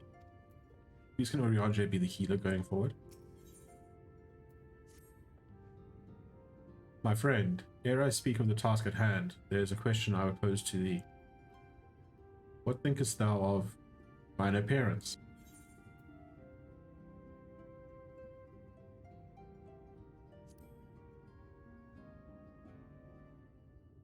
Indeed, though the night be lost, behind the shroud of blinding light, doubt not that the stars shine still. I have chosen to avail myself of their guidance, that I might navigate the sea of uncertainty that stretch for us for a blessing. My prior studies of astrology did provide me with an adequate grounding in the art. But enough of myself. Let us now speak of our task. As I did mention, if we were to enter Lichgir, we must needs gain the Pixies' cooperation. This is a simple matter of presenting unto them a suitable gift. I shall procure a selection of viands that shall please their palates. Tancred, pray assist me in this endeavor. Meanwhile, Jamie, I bid thee obtain that which will please their eyes. In these parts there abideth a Valking known for its beauteous wing, the hawker. I shall lend thee a receptacle in which thou mayest capture a weakened specimen.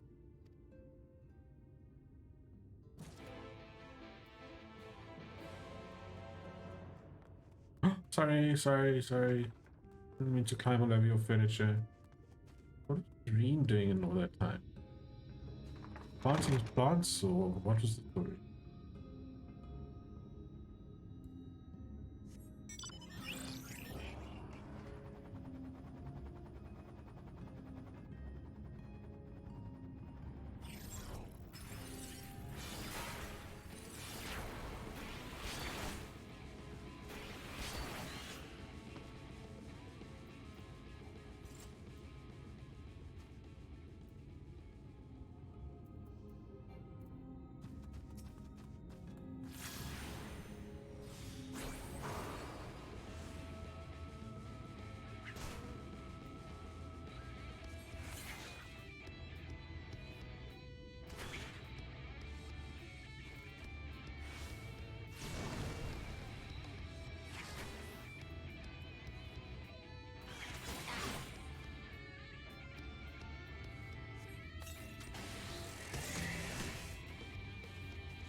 Bye-bye.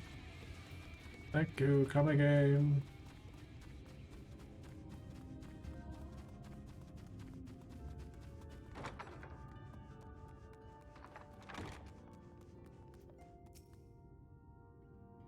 Blowout returned. Were they able to capture a hawker?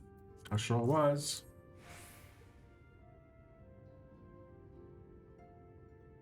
Ah, a truly magnificent set of wings. I shall treat them at once to make fast their vibrant colors. Thancred too should return anon, upon which I shall ready all the items for presentation. Pray. Take thy ease meanwhile.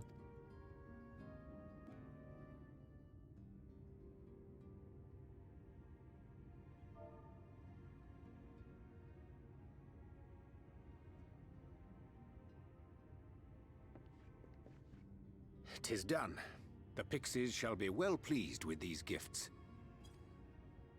Ah, lest I forget.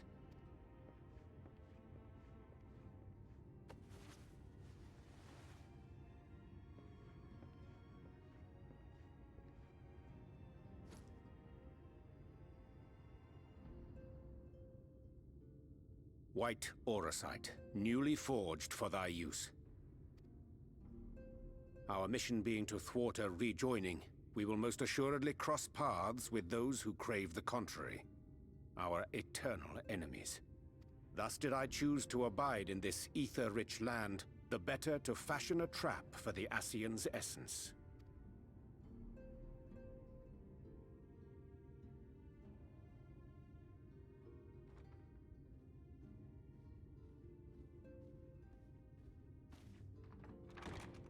May I come in now? You may indeed, assuming you've finished.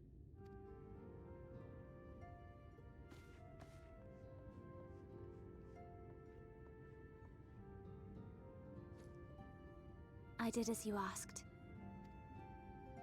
What is it? That's Tell my girl. us. Thank you.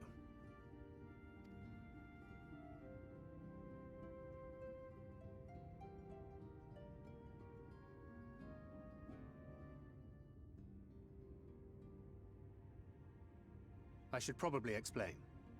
Though my body remained behind in the source, its limitations saw fit to accompany me.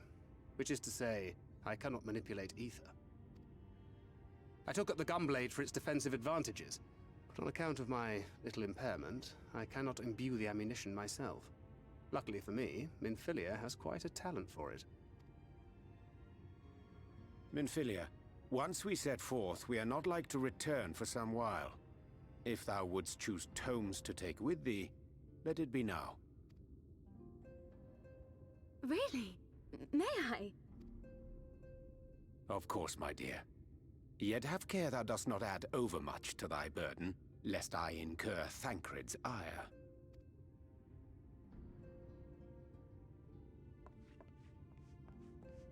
Oh, sweet.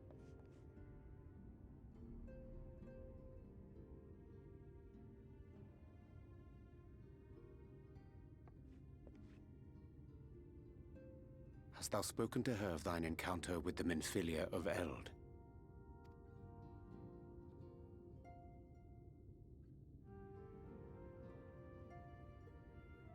Well, I suppose now is as good a time as any.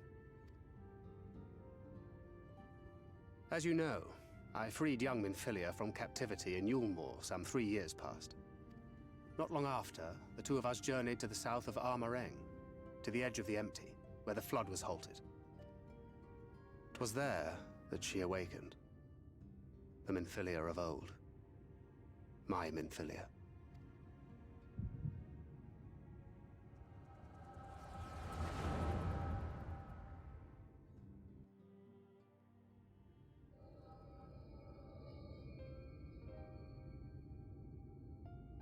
Tell me, what must I do to bring you back?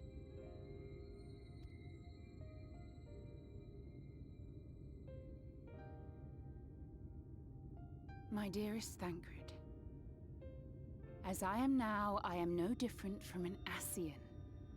This child is but a vessel.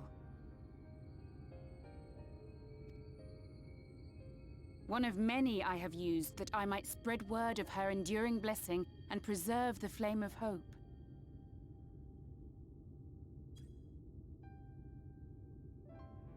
In my name, each has died, never having lived her own life. I have taken enough from these children. I will take no more. But what of your suffering? Your sacrifice? This isn't fair! I will not stand for it. I cannot! There must be something we can do. Tell me!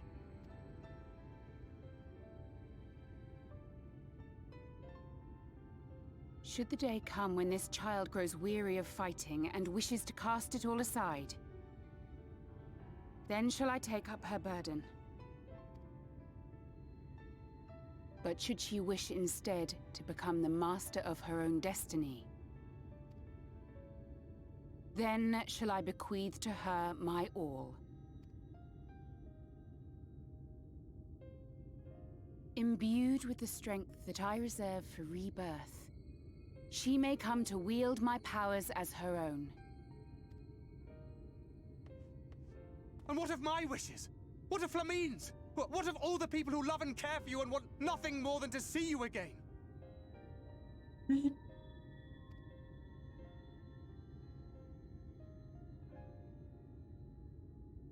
It is not their decision to make. It is hers. This child's.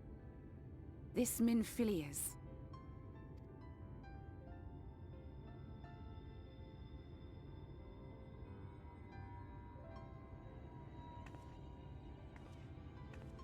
You have ever watched over me, Thancred.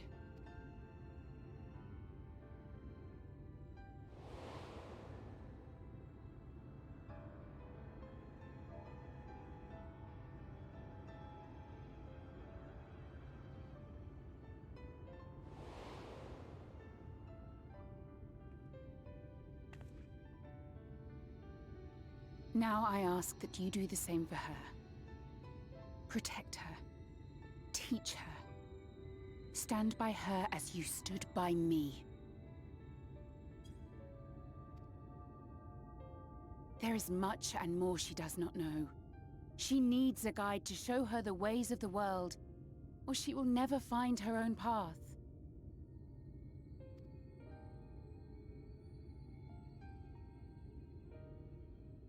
When the time comes, you will find me here. Until that day.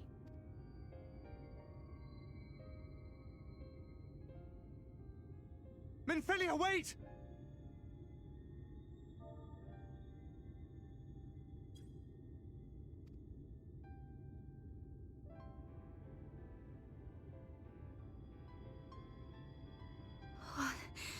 What happened?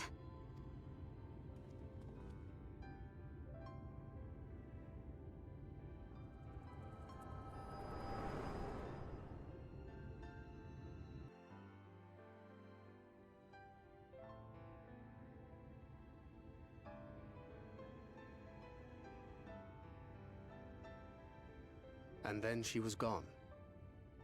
Minfilia, the girl, claims to have no recollection of any of it.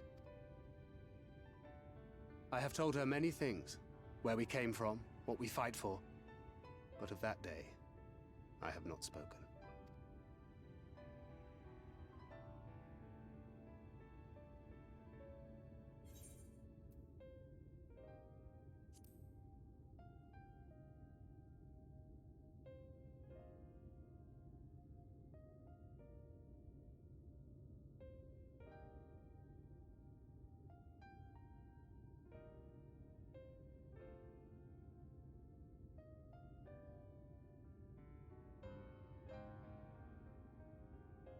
With the coming of another possessed of the blessing of light, the first hath begun to rise up in defiance of its fate. The question remaineth, however, who shall take up the flame of hope which Minfilia hath borne for so long? Whether we will it or no, the choice must soon be made.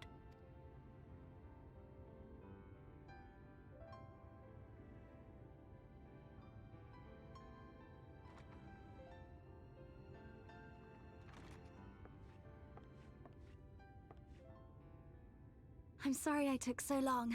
It was so hard to choose. In the end, I settled on just the one. That is well. Now, if all is in order, let us set forth for Lida Loran.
We weren't expecting you all back so soon. We had scarcely begun playing with the twins. That said, your gifts are truly wonderful. Let me tell you, the milk and honey and biscuits won't last a day, and the wings are the loveliest we've ever seen. You've done us a great kindness, and it's a fair custom to return the gesture. If you design anything of us, you need but name it.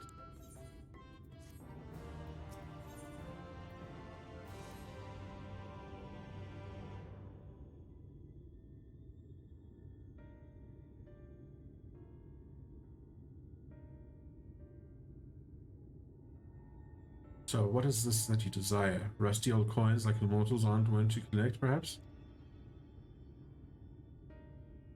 We are resolved to vanquish the Light Warden of this land. To that end, we desire entry to Gear.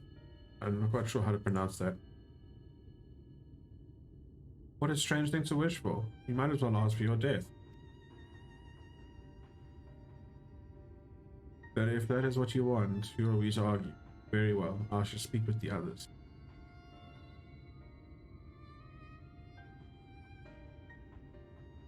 You've clearly been busy, Urianger. Would you be so kind as to tell us what we've missed?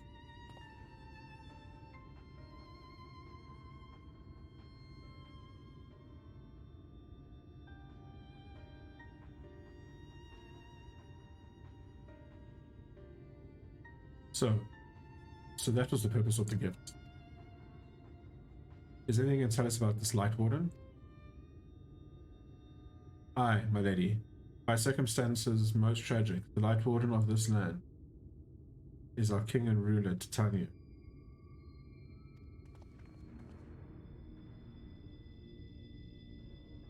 It was not always so, of course. Our king fought the first Light Warden that threatened our home, you see. Fought it and won.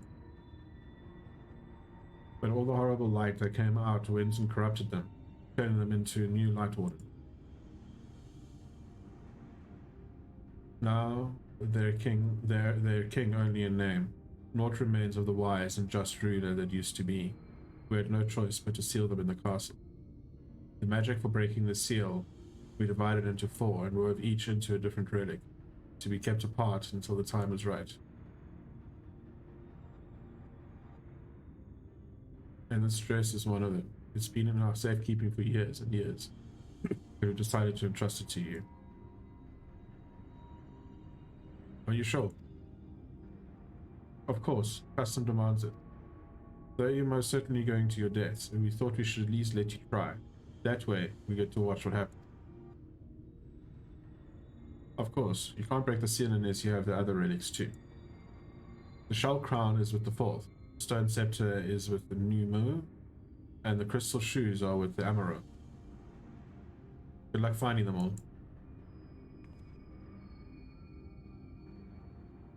The facts thus disclosed confirm my own understanding. Our quest lies now before us. First, let us hie to the lake, there to claim the shell crown from the Effort. If we call to them, call the untouchable gate, they will answer.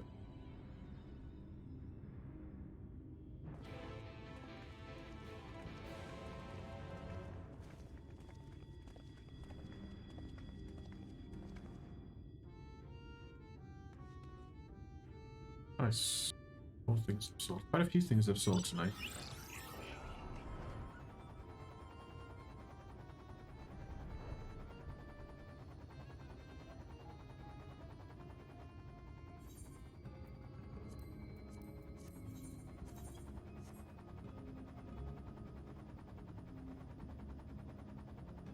I swear that thing is not always there.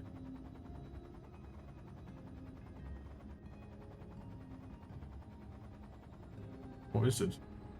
Hmm.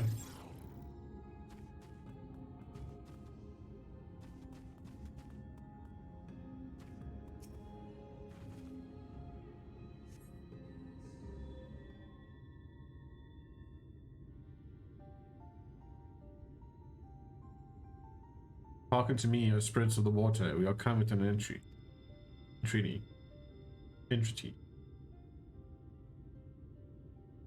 That's an talkative mood, apparently. I'm not actually sure how the gate works. But if the fourth path are water spirits, perhaps we should take our search into the lake.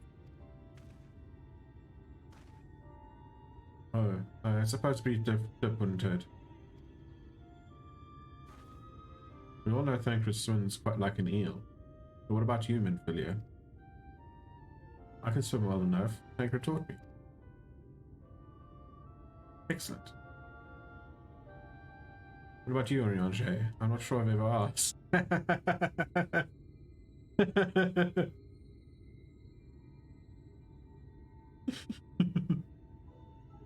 Rather than swim, mayhap we could be more expeditious to walk upon the surface by means of magic.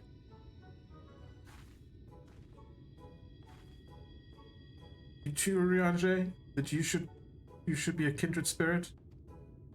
Why not, my friend? I know some helpful tricks, and I should be more than happy to share them with you. Together we shall conquer the waves. Well, aren't we a lively lot? And you have an entreaty for us, you say. An entreaty for mortals. What a treat. Aye, my comrades and I are on a quest to vanquish the Light Warden.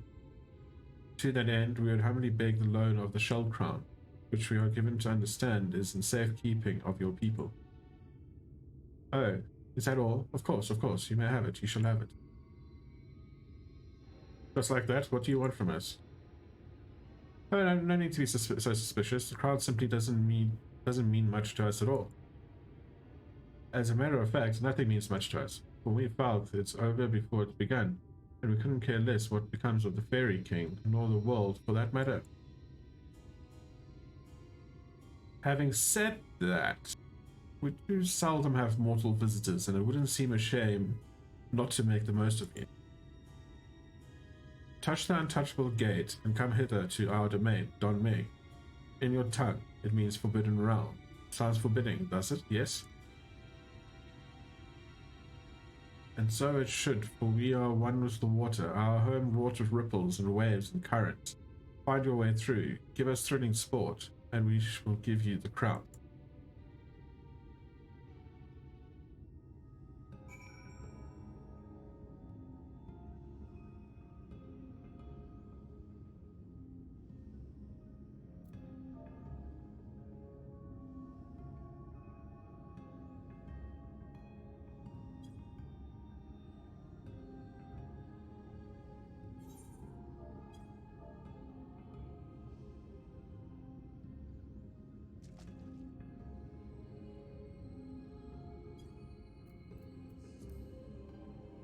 So see if anyone from the FC wants to join.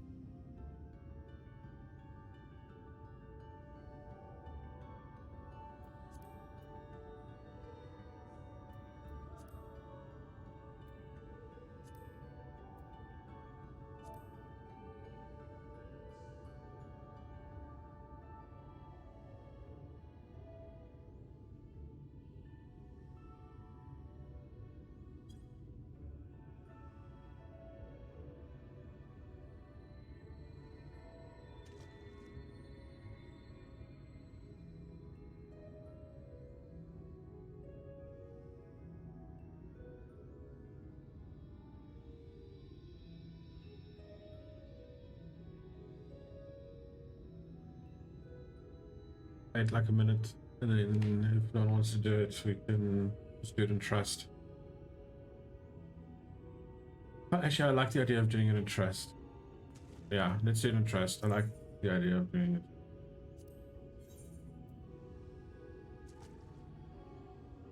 it. Ali, I've done it with you a few times. I don't think I've done it with Reen before.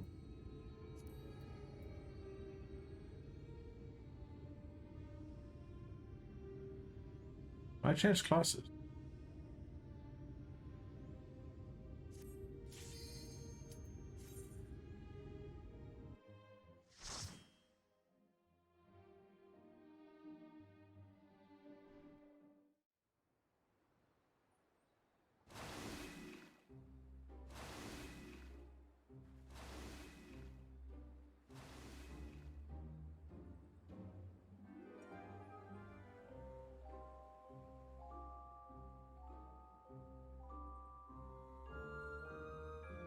It's like a putt-putt course. I hate that part. That part there gets me every time.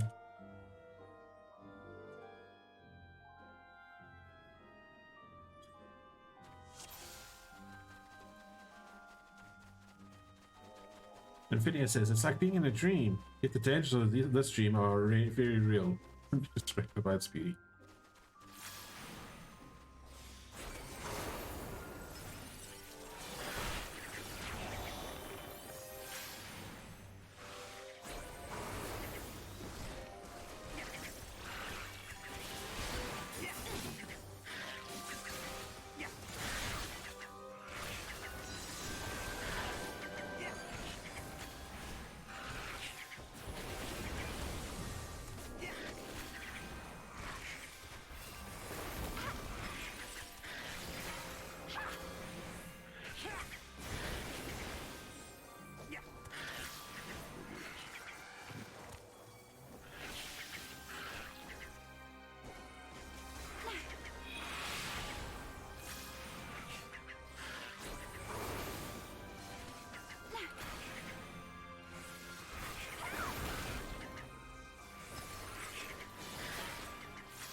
Together we shall overcome this. Yes, we will. Be gone!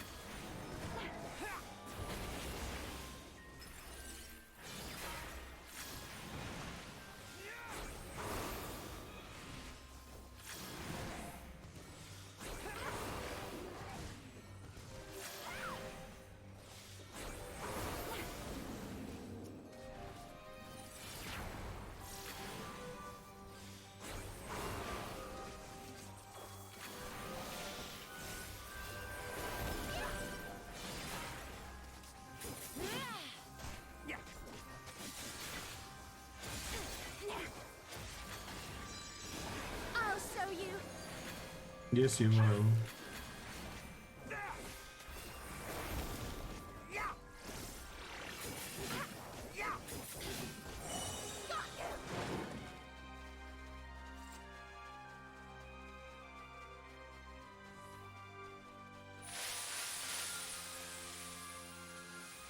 How beautiful is this place?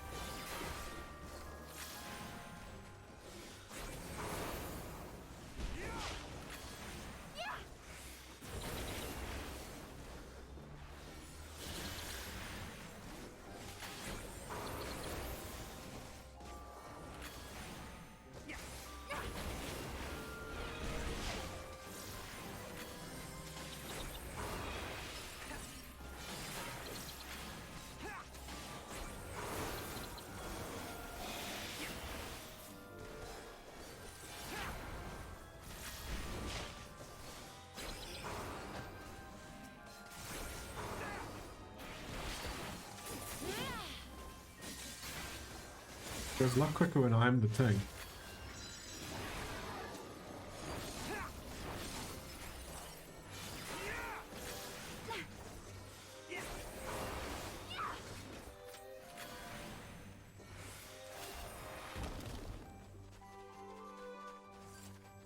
Kill this beggar. Prepare yourself.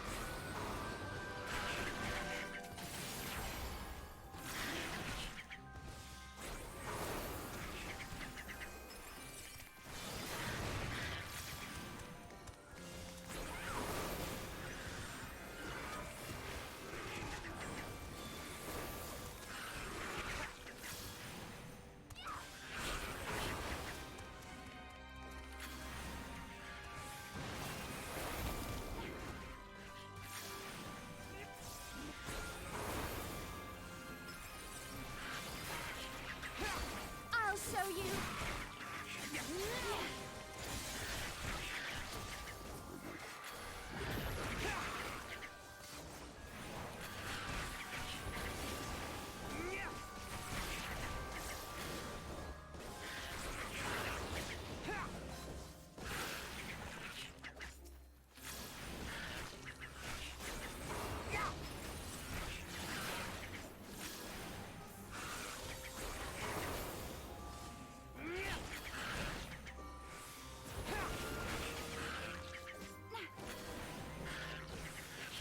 You underestimate me.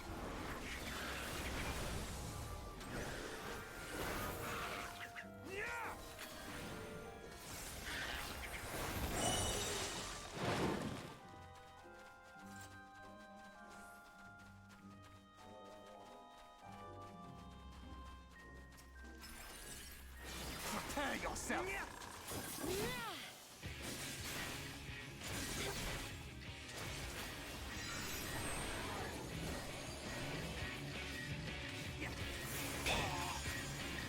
Bonk.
Bonk.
Sliding the cars, sliding the cars.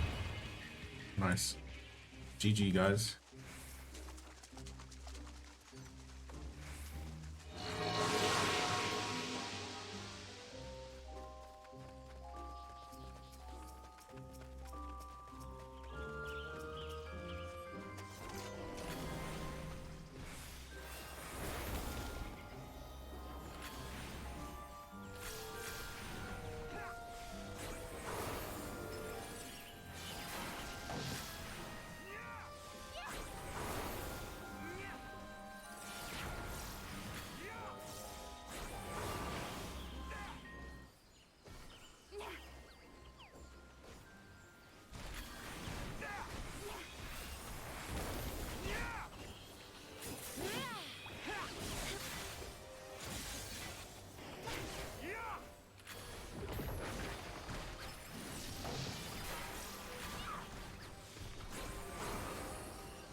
Be gone!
I am so much on Black Manor.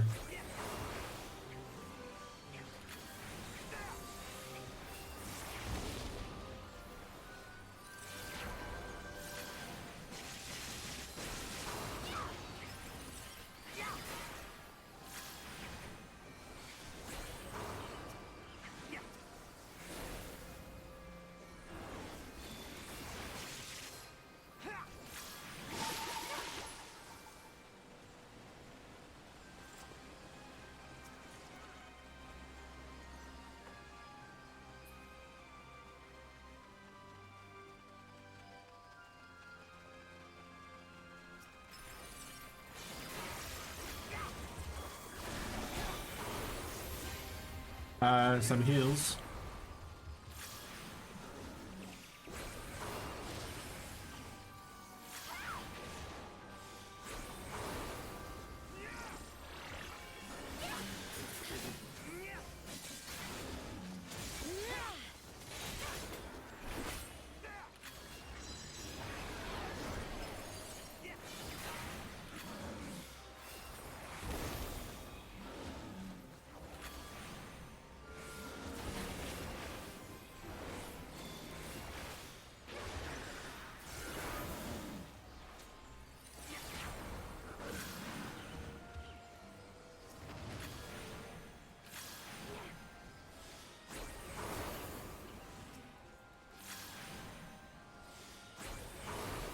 Oh wow, Reen hasn't done limit break.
shoulder is feeling really sore.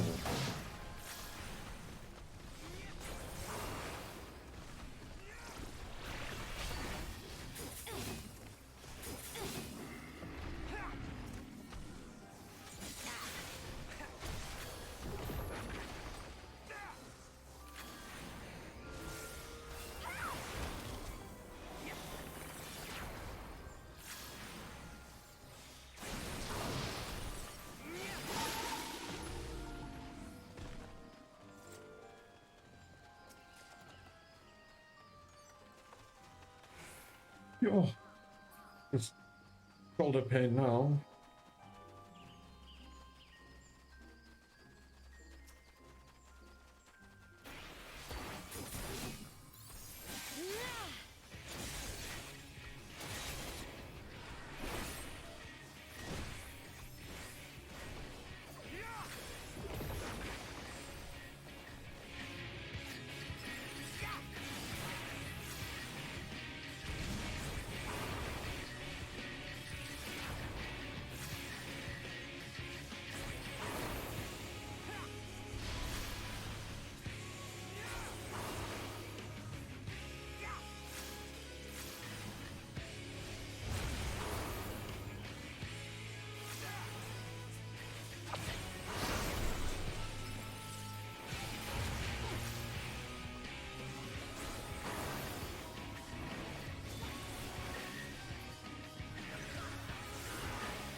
Keep your guard up.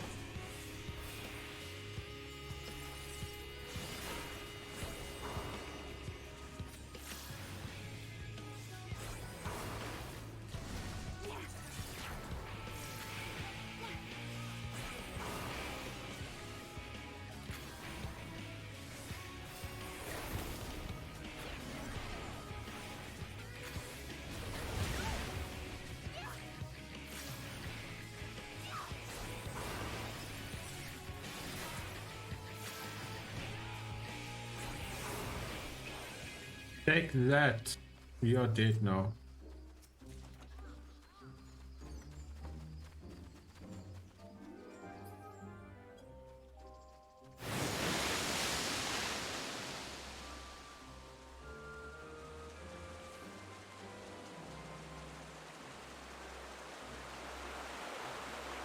Like something out of a fairy tale. Except we're the ones in the tale. Aye.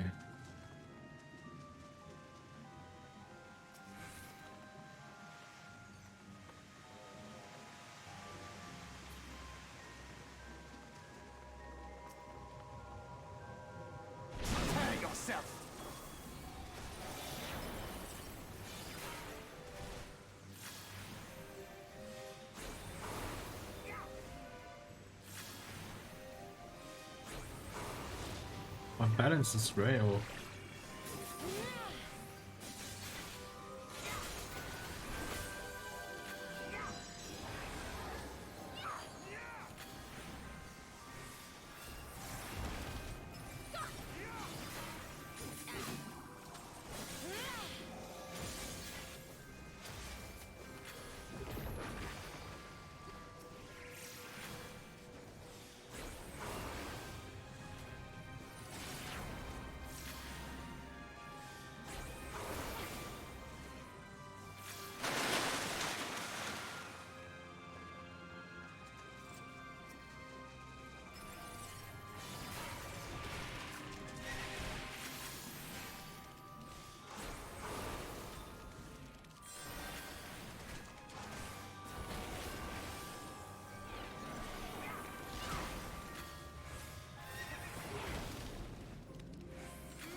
that was anticlimactic. Shall overcome this.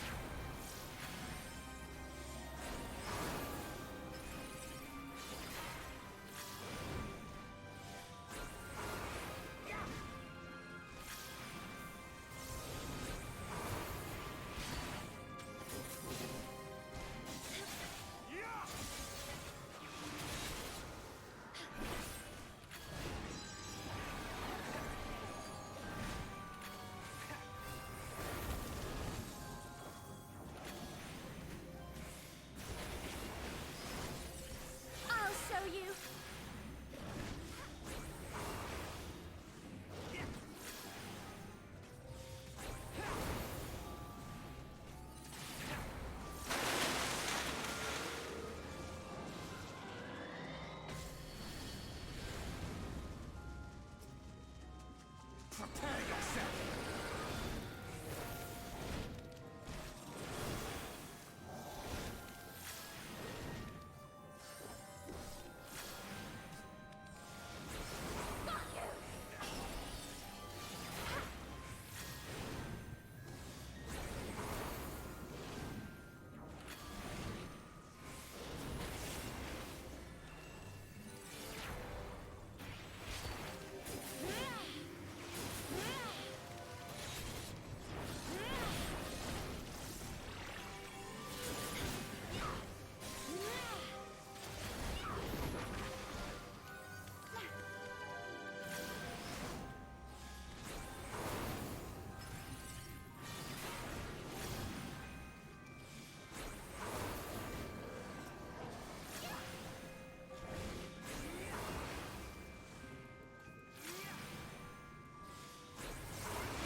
Quite thirsty now.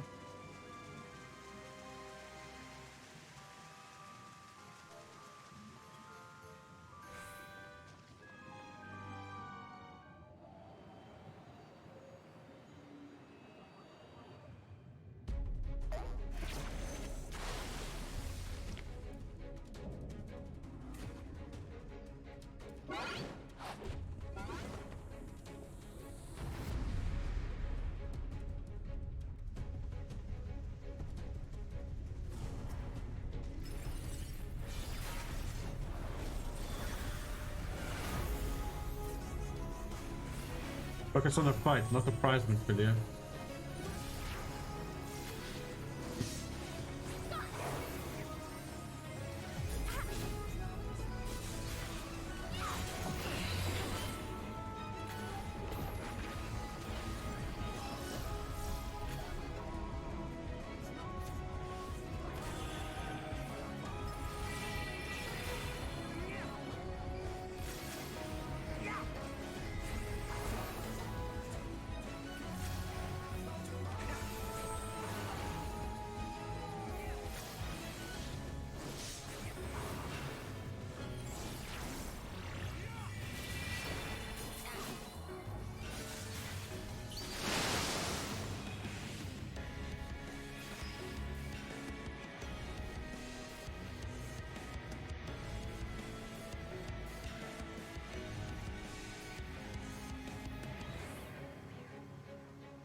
It fought the whole fight for me.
Let's go.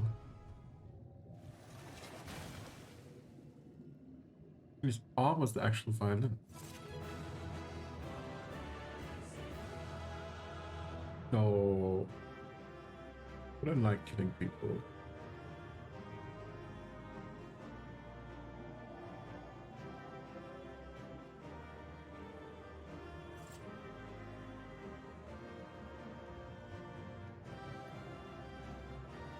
Their mastery over glamours is truly astounding. Is it over? Tancred? What do you have to say about it? Tancred? Tancred? Tancred? Time to collect our prize? You, we did it. You did nothing. Oh. Oh? Oh? Where's it? There it is. Oh, I've already got it.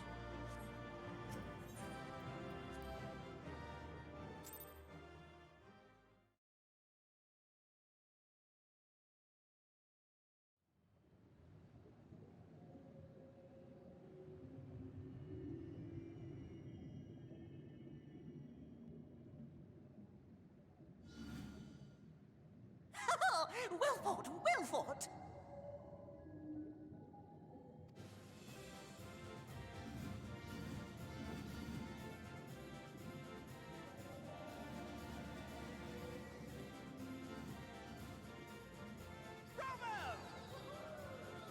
Amazing! Jolly good show. Oh, you do not hold back.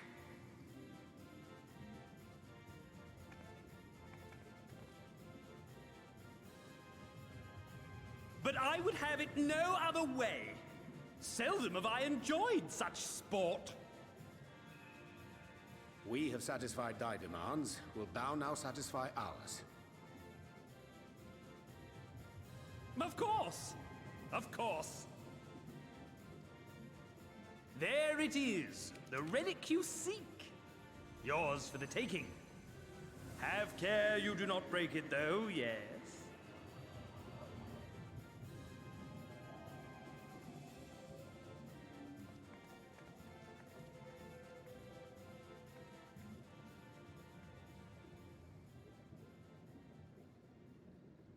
Ah, but you, my friend, you are mighty indeed, and pleasing to the eye besides. More? I want to see more of her! Yes! Yes! I could watch her forever! Why don't we just make her one of us? Yes! One of us! One of us! One of us! One of us! One of us! One of us! One of us! One of us! One of us! One of us! What a fine idea! Why ever didn't I think of that? You may have the crown, but in exchange, we will have you!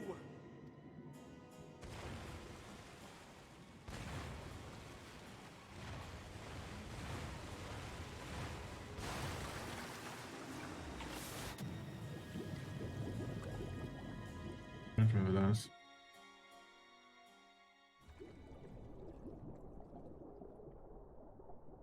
Wake up!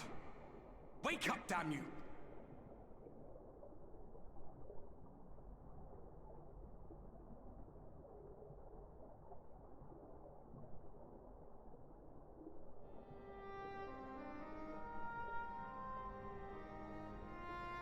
Ah, you're alive.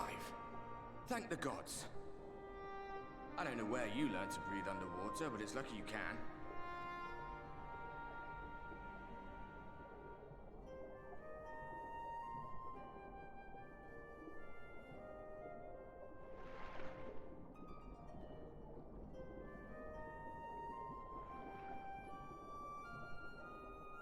I'm sure you had your reasons, but the first rule of dealing with the Fwaath is do not deal with the Fwaath. It's said that they are born from the souls of the drowned. Were it not for your little trick, you'd have joined them. Your friends are safely back on dry land, in case you were wondering. They'll be searching for you, I expect.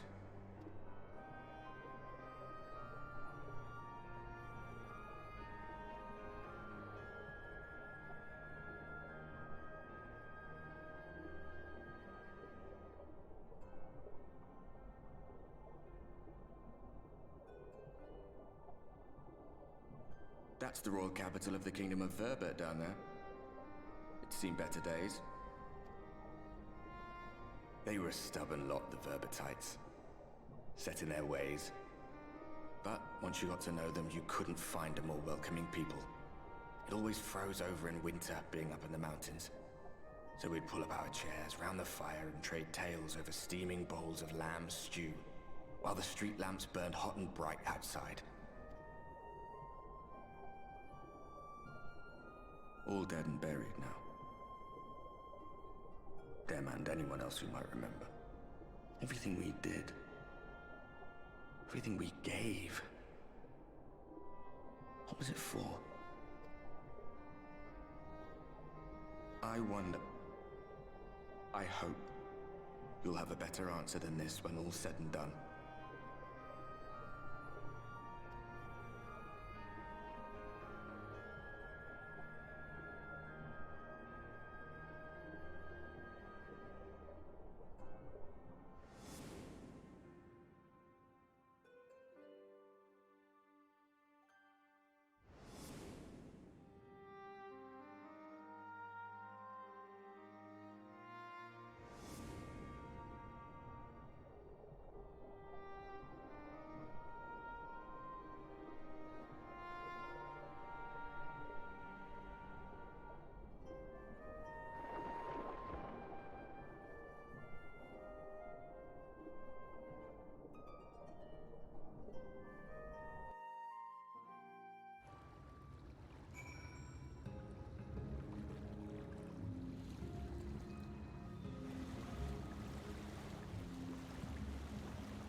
I'm going back in.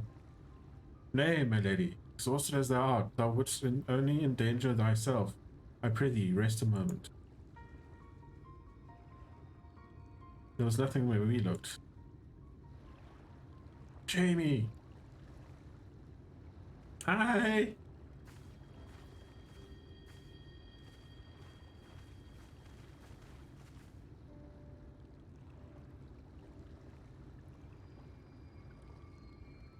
Dear God, were it not for Soroban's blessing, but I need not labor the point. I'm glad to see you're safe and well, my friend. Have any idea how worried you were to wash up on the shore, only to find you weren't with us? Oh, but I'm forgetting. Here's your crown, Your Majesty. Oh, Ellie. The fourth kept that part of the bargain at least. While there are certain twists and turns, our work here is done. Everyone none the worse for witness. Oh, thank goodness. Thank goodness you're still here. Saloon, is something amiss? A great big mob of mortals is marching to El Meg. Mortals with ugly weapons and uglier faces. They wouldn't be your friends, would they? Rather than reverse, I fear. So you're more an army, at a guess. Meaning we can play with them? As much as you like. Just to be sure, I'll return with you to confirm their identities. If they are who we suspect, we will require your aid. Belfiner is coming, and Elize will be too, yes? Can't have one without the other, you know? Alright, just remember, we're not your mates this time. I'm afraid we must leave the rest of the relic hunt in your hands.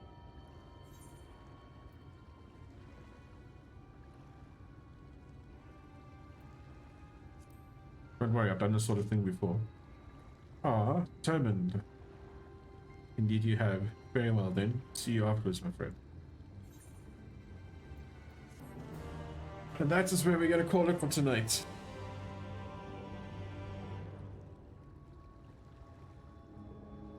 Okay, Oriange, we will meet you back here.